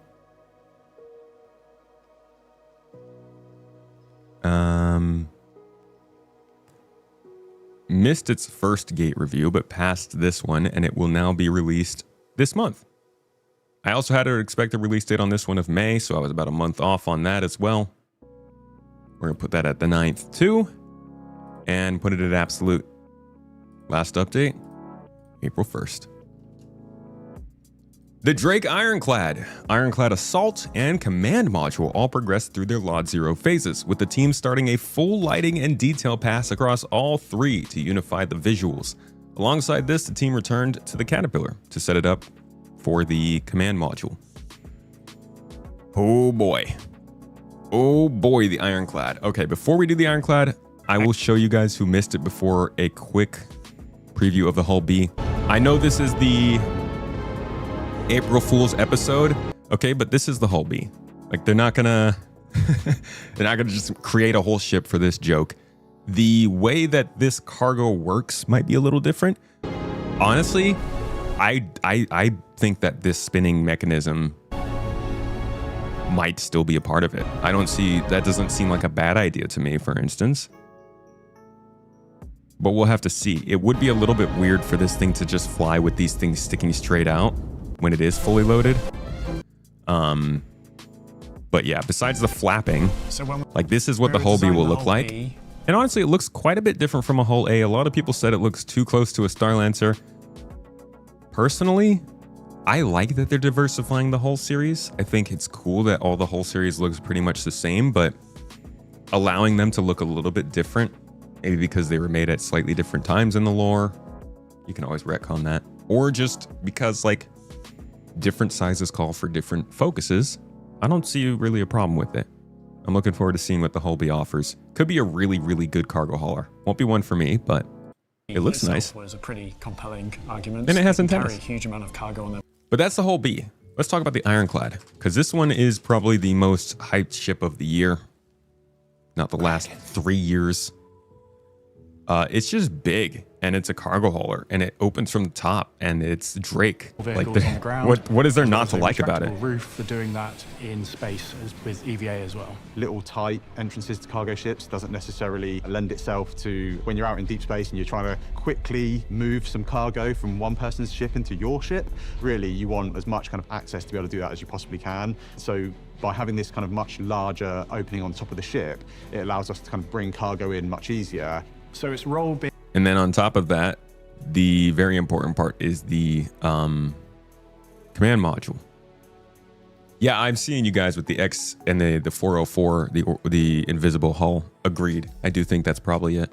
Out of jail free card. If you're transporting stuff that is quite valuable, quite sought after in maybe some of our Attach it. So this is a big part. This is the thing that sets the Ironclad apart from other ships truly, besides its size and all that stuff. And then you have the command module, which has seats for the crew, plus a few little jump seats for everyone else. Command module is there to steer the ship when it's attached, and the command module serves as the escape pod as well. The only time you really want to detach it is in an emergency. It's not designed to be your sort of primary ship flying around. Okay, he says that. I don't understand why not. If it has quantum fuel, a quantum drive, cargo, I don't think it has cargo space, but it has space for passengers, engines, life support. I wonder what it is that they are going to do to make sure we only use it in emergencies. It kind of gives you a little bit of a get out of jail free card if you're transporting stuff that is quite valuable, quite sought after in maybe some of our less desirable systems. What it allows you to do is kind of have a little bit of security. So if you're getting attacked or you're getting yourself into trouble, if you want to save yourself, you can kind of jettison your cargo and try and get out of dodge and kind of get out to safety. And I think that's like a really important thing as we get closer to Death of a Spaceman. With some of the recent tech that's come online. I hear you. Small fuel tanks, short quantum range, but all of those things still put it above something like an 85X, which is not an emergency ship, right? It's still a runabout. Why? We'll have to see.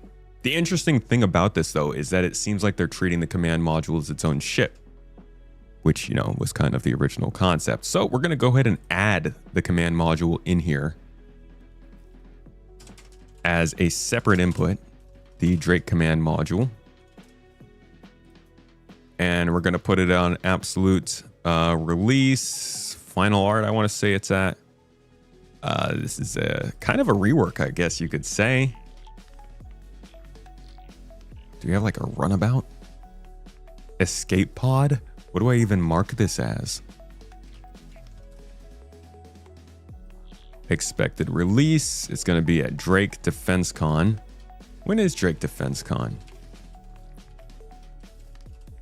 Right after Invictus Week, but I don't even know what the specific dates for that are. May 30th to June 1st. So this is probably going to be, May 30th. First mention was 2 years ago at CitizenCon. So May of 2024. Probably on the 30th or so. Last updated on Wednesday the 1st. I don't want to put in too much words into this because we haven't even been following it.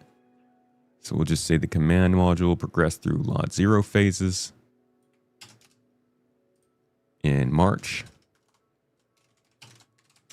And we'll also say the team returned to the Caterpillar for its command module as well. Yay! So the Ironclad and the Ironclad Assault also are in their Lot 0 phases, with the team starting a full lighting and detail pass across all three to unify the visuals. So let's go ahead and put this on the Ironclad here for a March update. And we still have the expected release as the 28th. We're going to keep it May 28th. Wait. May 30th. Where's the freaking command module? How did I... Oh, I marked April 30th. My biggity bad. Okay, it won't. It'll probably be May. Oh. Yeah, it'll probably be the 28th.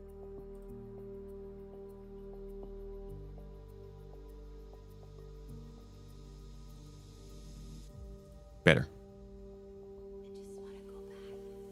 CitizenCon? Yeah, I meant Invictus Week. Maybe the separation will damage the ship enough to make it impossible to reattach. Ooh, yikes. No, I think they said it could reattach. DefenseCon is now in Grimhex. They might run it in parallel. Maybe they will, yeah. That's not a bad idea. All right, same as Drake Ironclad I have for the Ironclad Assault. We're not going to add anything else on there. But you guys got a pretty good shot of what it looks like. One step closer to implementing command modules properly. So not only will you see this detachable command module feature on the Ironclad, but as well it will happen on the Caterpillar. Interior-wise, you've kind of got 2 engines. And that's what they confirmed. So a lot more to go over with this ship, but we have covered it quite a bit. And I don't feel like we need to cover it in super high detail again here. Just know it's got secure storage. The Ironclad Assault has a repair bay on the back. Plenty of space on the inside with some walkways that you can use to say hi to people and maybe shoot people who are boarding you. Overall, though, it's just a big cargo ship from Drake.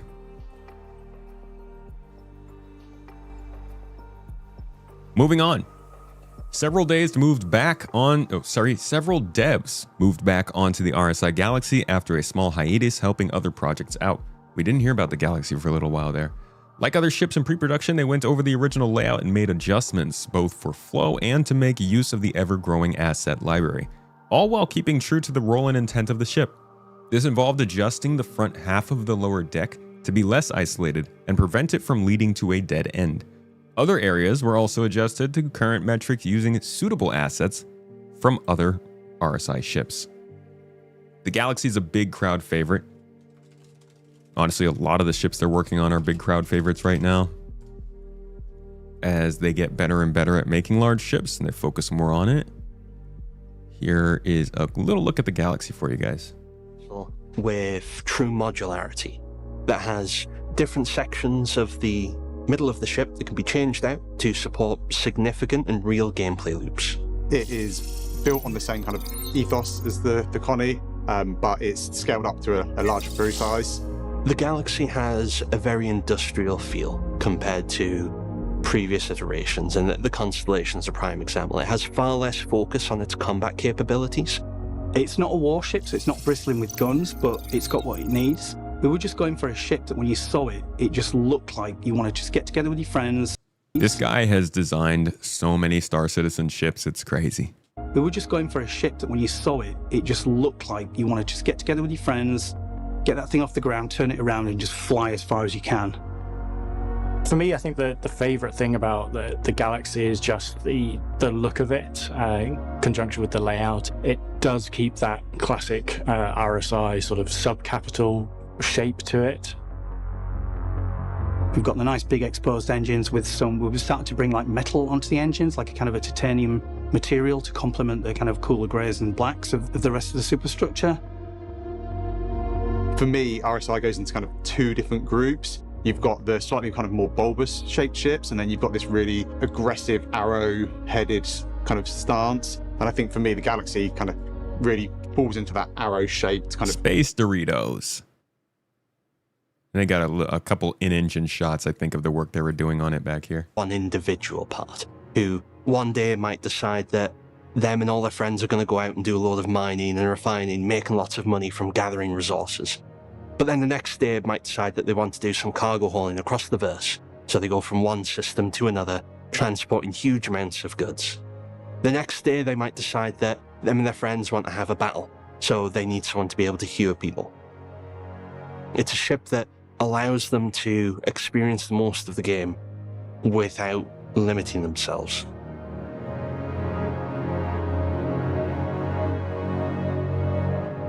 Modular ships should be interesting because they're essentially never going to be the best at what they do, right? So everybody's going to be attracted to them because of the capabilities of what they have on paper. But there's no doubt CIG is going to gimp these to make sure that they're not better than dedicated ships at what they do. So I think there's going to be an interesting ebb and flow of people picking up modular ships, realizing they like one specific thing that modular ship does, and then moving to the ships that actually do that thing well. But there'll definitely be a market for these kinds of ships that do multiple things. It's just not going to be the best at what it does. That being said, Galaxy is a pretty cool ship, and I am excited for the release of it. Let's get it updated in here. It's been a little while, so I think it's pretty far down on the list. Oh no, here it is. Last update was January 21st. So it has been a couple months. They haven't worked on it this year yet. So this will be the first update of the year on the Galaxy. And what did we get from it again? It's in pre-production. It was on a small hiatus. And they went over stuff for flow, front half of deck, other areas were adjusted, because this is a long update, but we'll put it all in there. Gotta be thorough. So it entered pre-production in November, December. That's all we got. They didn't really do much work on it after that. Now in March, they went back through the asset library. They looked at the flow of the ship, the original layout, all that kind of stuff. It's probably going to be a regular update every month from now on. Expected release is still IAE of this year. We're still expecting a November release, even if it's in pre-production now. We'll see how it goes. After that, we have 5 unannounced vehicles all progressing through March. The first successfully passed both its white box and gray box reviews and is on track for its LOD 0 review shortly. The team has made great progress on the ship, as it has grown from an initially simple idea into something much more complex. Interesting. I now feel like they're numbering their unannounced vehicles, which makes me a little peeved because I haven't been. But let's see if we can match this one to something. So, passed its white box and gray box review, on track to LOD 0, and is complex. Well, our first unannounced ship we had was in the white box last time we saw it. It was progressing quickly due to the availability of existing brand kit. Had its white box gate review in January, which flagged some issues with its main gameplay feature not behaving as expected, passing its white box review. It is currently receiving tweaks to the layout before gray box. So that could be the ship, but no. This is that ship. So this is something different. It would have to be something that was not in gray box or beyond. Could be this. This is the potential hammerhead variant we had. First successfully passed its white and gray box review. I don't know if it would have had white and gray box reviews. Let me go back to February.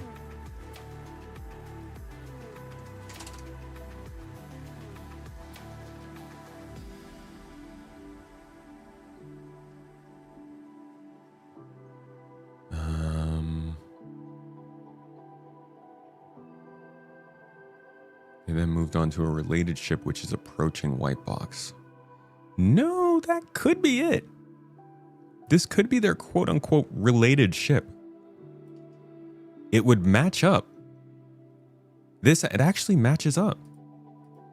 Because it was in pre-production. It was approaching white box. I wouldn't have thought it needed a white box phase, but maybe that's it. I think I'm going to go with it, to be honest. It's the first one they listed here. They're numbering them off from now on. So we're just going to assume this is the first unannounced, passed its white box and gray box reviews, and is headed for LOD 0. It would make sense also because then it would match up with the release of the Hammerhead Gold Standard that they're aiming for. I don't know, folks. I'm starting to get a little more confident about this one. Just a teeny bit. I still don't know what kind of ship it is, so we'll leave that undone.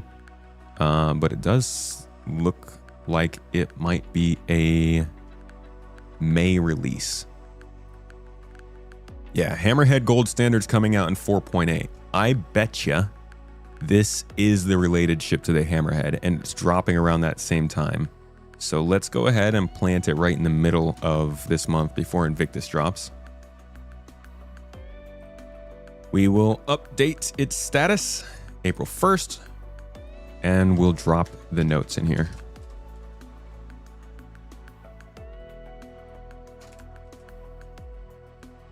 Where can you find that database? If you go to spacetomatogaming.com/ship tracking, it'll pop up there.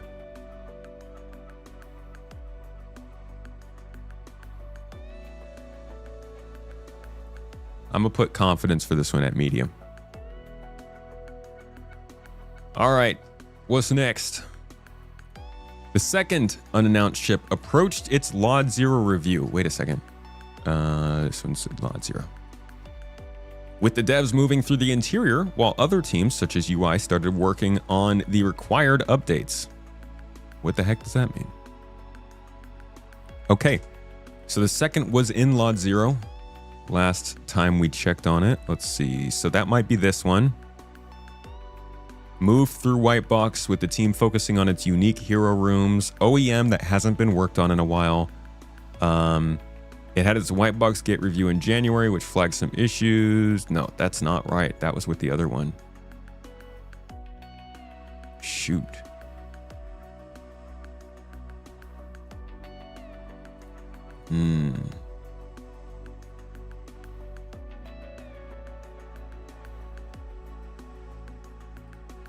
Progressing quickly to the availability of existing kit. Flagged. Okay. Fourth upcoming ship had its White Box review. Flagged in January. Yeah, I don't know which of these is that one now. But this one passed its gray box in February.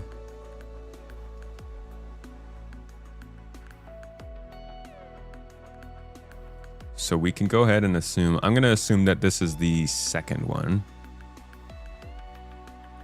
I don't know when an expected release of it would be, but I'm going to put the last updated date to April 1st.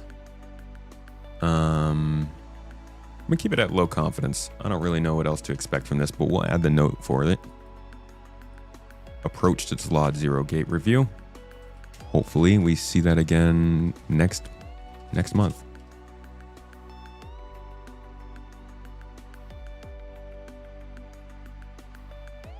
OEM we know well might be the Argo Refueler. Yeah, I saw Tree actually mention that earlier, that they had been working on a refueler, and Jared said there was one coming. And they have been talking about a new game loop.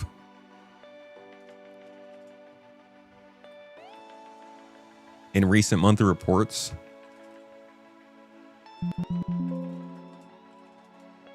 They're talking about AI content working to set up characters that players will meet in some of the new game loops. They keep talking about game loops, and now that they've mentioned some fueling missions coming, it is certainly possible that the next ship we get is a refueler. This is the one that Gavin made. That Tree was talking about. A Argo ship, looks like a mole, or it looks like a raft, carries fuel. Looks pretty cool. We will see. But a refueling ship is not a bad guess. All right. The third unannounced ship passed its gray box gate review and is approaching its Lot 0 review at the start of April. Bro, that's insane. 1, 2, 3 ships are approaching their Lot 0 reviews. Meanwhile, the Hull B passed its Lot 0 and the Grey Cat passed its Lot 0. And the Ironclad's approaching Lot 0. My God. The next, 2 months of ship releases is going to be crazy. Did I miss anything here for Lot 0? No, yeah, this is past Lot 0. This is release imminent. The Hull B is also release imminent. We don't even need to have those on Lot 0. But the Drake Ironclad's Lot 0. Ironclad Assault's Lot 0. Command Module's Lot 0. These unannounced ships are Lot 0. This third one is approaching Lot 0. Says passed its gate review. The team made some minor adjustments to the cockpit to give the player better viewer angles, alongside more refined inputs on the control stick. That's interesting. So it was in gray box. We have 3 that were in gray box last we checked. We know 1 is a new model for sure. Any other tips we can get about how the heck this thing works? The 3rd passed its gray box. Approaching Lot 0 in April. There's not really any context clues here, so we're just going to have to guess at it. It was approaching its gray box review in February. Okay, definitely a possibility. Past white box gate review, team taking feedback, some interactions with elements in the rear half.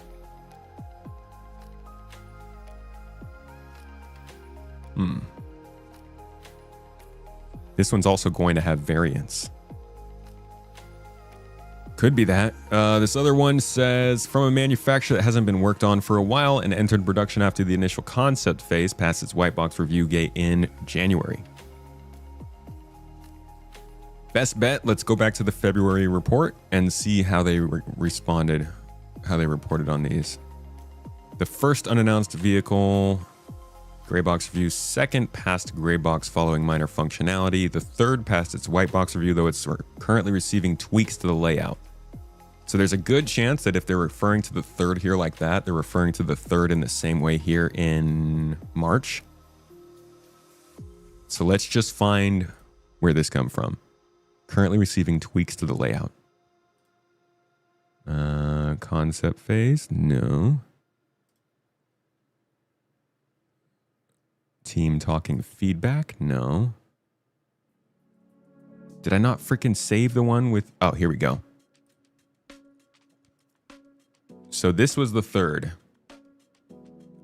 It was progressing due to the availability of its existing brand kit. Definitely not the 4th, so we'll remove that. Passed its white box review, currently receiving tweaks to the layout. I'm going to assume this is still the 3rd one, all right? We're going to go ahead and mark this one down as March, put it as the 3rd ship again. I think they're starting to be a bit more consistent with how they reference those. And we'll change the updated date to April 1st. It's also in the gray box, I believe. Past its white... Oh. Approaching its Lot 0 review. So it's in the Lot 0 right now. Look at this. That's crazy. Let's keep going. As mentioned in last month's report, the 4th ship had its gray box gate review following review and feedback implementation. Although this delayed the progress slightly, it will result in a much stronger end result. Now, I don't think they mentioned a 4th ship in last month's report, did they? They only mentioned 3 unannounced ships. Gray box gate review, following review and feedback implementation. So, something that got its gray box review. The 1st is approaching its gray box review. No. The 2nd passed its gray box, following minor functionality requests from the director. You guys think that's it?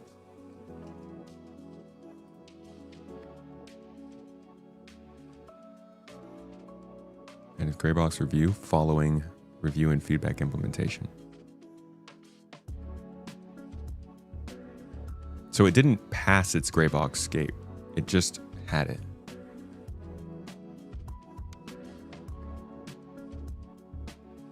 Yeah, I guess they don't necessarily emphasize between the EU and US team here. But they go back to the UK teams. And then they go to the North American team down here. So I don't know. It's a little weird.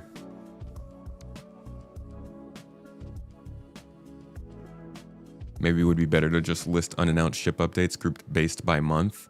We'd have so many inputs though. We would basically have an input for every month going forward. I feel like it'd be hard to try and track them. This isn't the most reliable way, but at least it's a little fun.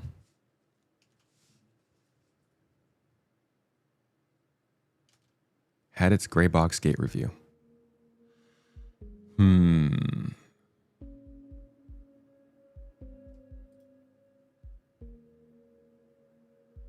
Could be this one. February is approaching its gray box gate review. I'm going to go with that.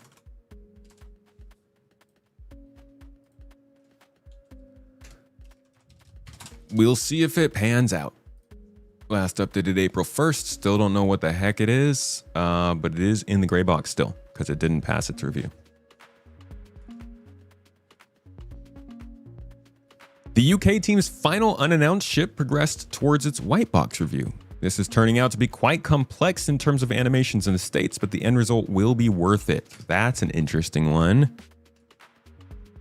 White box reviews. So this is an early boyo. Maybe it's this one. We didn't know what it was before. Some of the team began laying the groundwork for the second new vehicle. Good. Freaking, it could be that. I'll put it down. Who knows?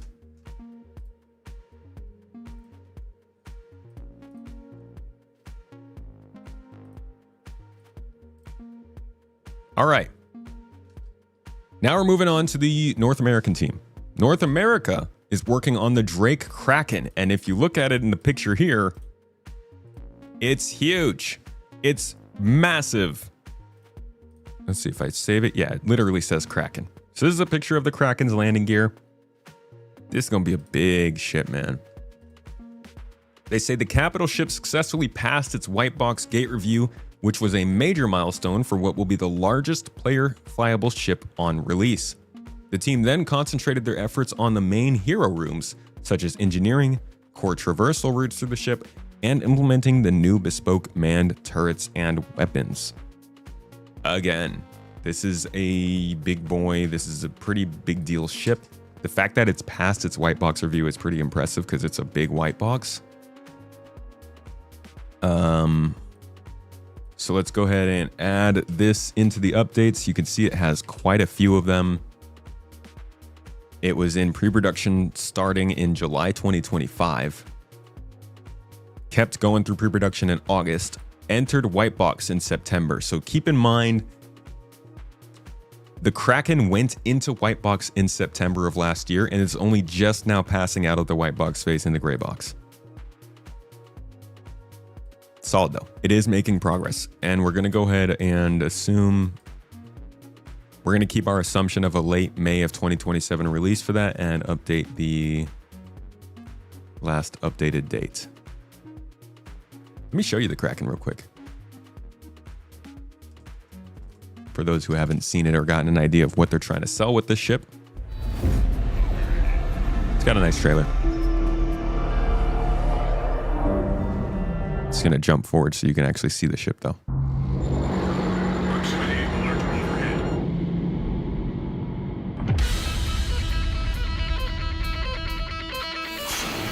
The time has come for something new. Something to change the game. It's basically a home base. Fortunes at the fringes of civilization. You need someone you can trust. In this age of uncertainty, it's time to take back your strength. It's time to release the Kraken.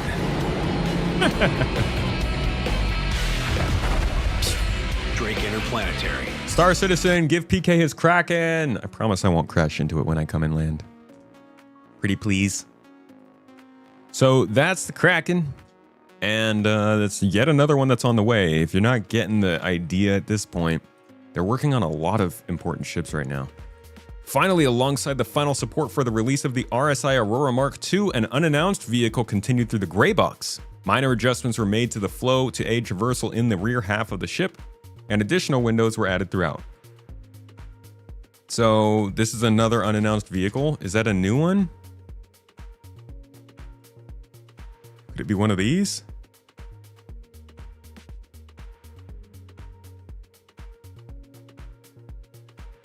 Dude, I don't even know if these are out. We do need to do, let's see, rework. Okay, they released the rework there. One of these is probably the Aurora Mark II, right?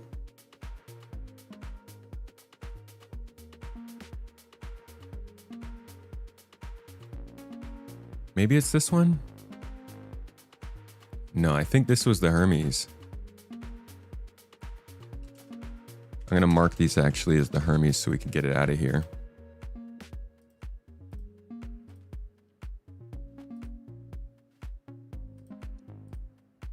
It was a cargo hauler.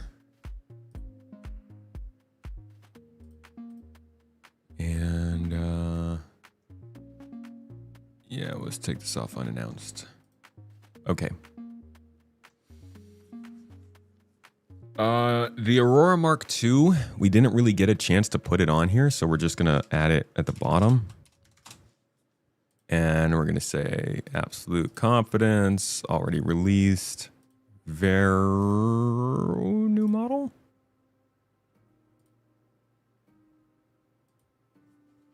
Mark II? Roll. It's a starter. Expected release was last week or so. First mention, honestly, we have no idea. I'm going to leave that blank.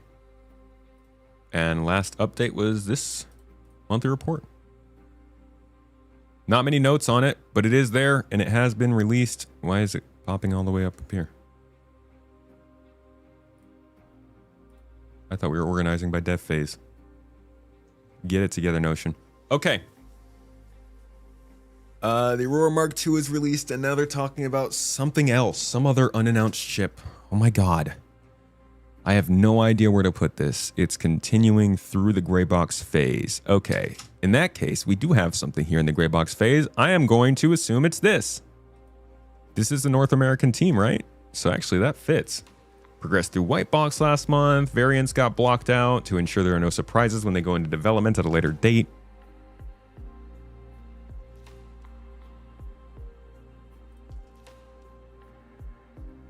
The team also adjusted some of the interior spaces to add more windows between rooms based on feedback, passing its white box gate review, with the team talking feedback regarding some of the interactions with the element in the rear half. In the rear half! That's our clue!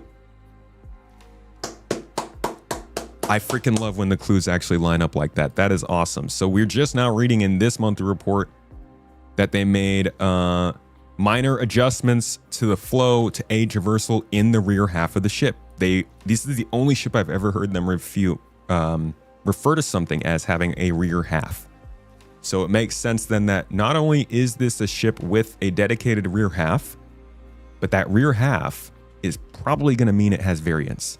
Because this is likely the same ship that they talked about back in January, saying that they were doing extra work so that there are no surprises when they go into development at a later date. That is the variants. So we're going to mark this one down and keep a close eye on this and see if it does have variants coming out and if it fits coming from the North American team. But we will keep the most recent mention as April 1st. And we'll hope for the best. That is the final ship in this update. That's a lot of freaking ships that they're working on, dude. We got 1, 2, 3, 4, 5, 6, 7, 8, 9, 10, 11, 12, 13. Not including the release, which takes one away, so 12. We got an update on 12 different ships from the Grey Cat UTV to the Drake Kraken. Not bad. There's your ship update for the month, guys. I hope you got all the news you were looking for. Now, I know I said I was going to jump into the game. Oh, no, let's not. Oh, crap. Okay, cool. That didn't kill it.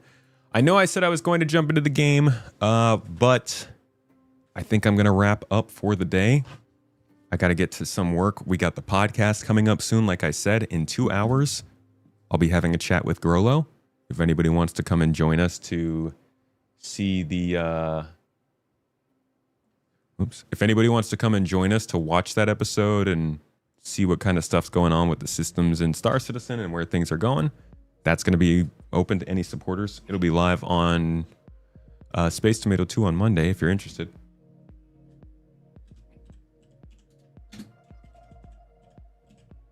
And if you are interested in the finances of Star Citizen and you're having one of those supporters roles, like I said, it will also be talking about CIG's financial statements from the last couple of years and sort of what it means for the current state of the game and where it's going. So that'll also be out sometime soon. If you'd like to check it out, you can live as a supporter. But that's it for today, my friends. Did I miss anything? I did not. I did not. Good stream, folks. I hope you guys had a wonderful time. I will be back online tomorrow. I've got a lot of trades to do, actually. We're going to be getting some materials together from different people throughout the org. Just kind of going around and collecting and getting it back to Mike L1 and maybe doing a little bit of crafting while we do that. It's going to be a chill day, but a utility day. If anybody else in GII is looking to help with some logistics, keep an eye out. We might need some help. Otherwise, thanks again for being here, y'all. I'm going to pass you over to another Star Citizener. Mr. Citizen. Monsieur Citizen.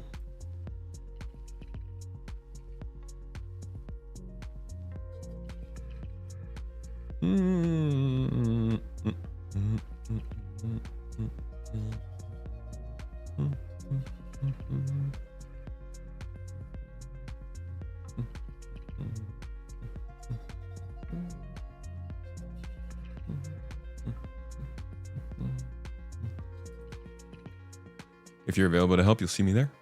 Sounds good, dude. All right, y'all. You enjoy the rest of your day. Thank you all for being here. I appreciate you a ton. You're good people. You deserve good things. And to be quite honest, best part of my day. You've died 3 times to grind Shubin missions. Mining on planets with the Atlas Geo is really bad. Is there any other way to gain blueprints? For the Shubin missions, I would use FPS mining instead of the Geo. Although I heard the Geo is good, so I don't know. I haven't tried going for the Shubin rep yet. I wish you the best of luck with that. I think a lot of people on the Discord have been working on it. If you want to ask some questions there, that might be your best place. Anyways, you're great people. Go eat something you love. Give someone you love a hug. Do something that you love today. Treat yourselves well. You deserve to have a good week leading into a good weekend. And always happy to be your #1 tomat in space. Keep it real, guys. Well, keep it real, and I'll see you tomorrow. Bye-bye, y'all.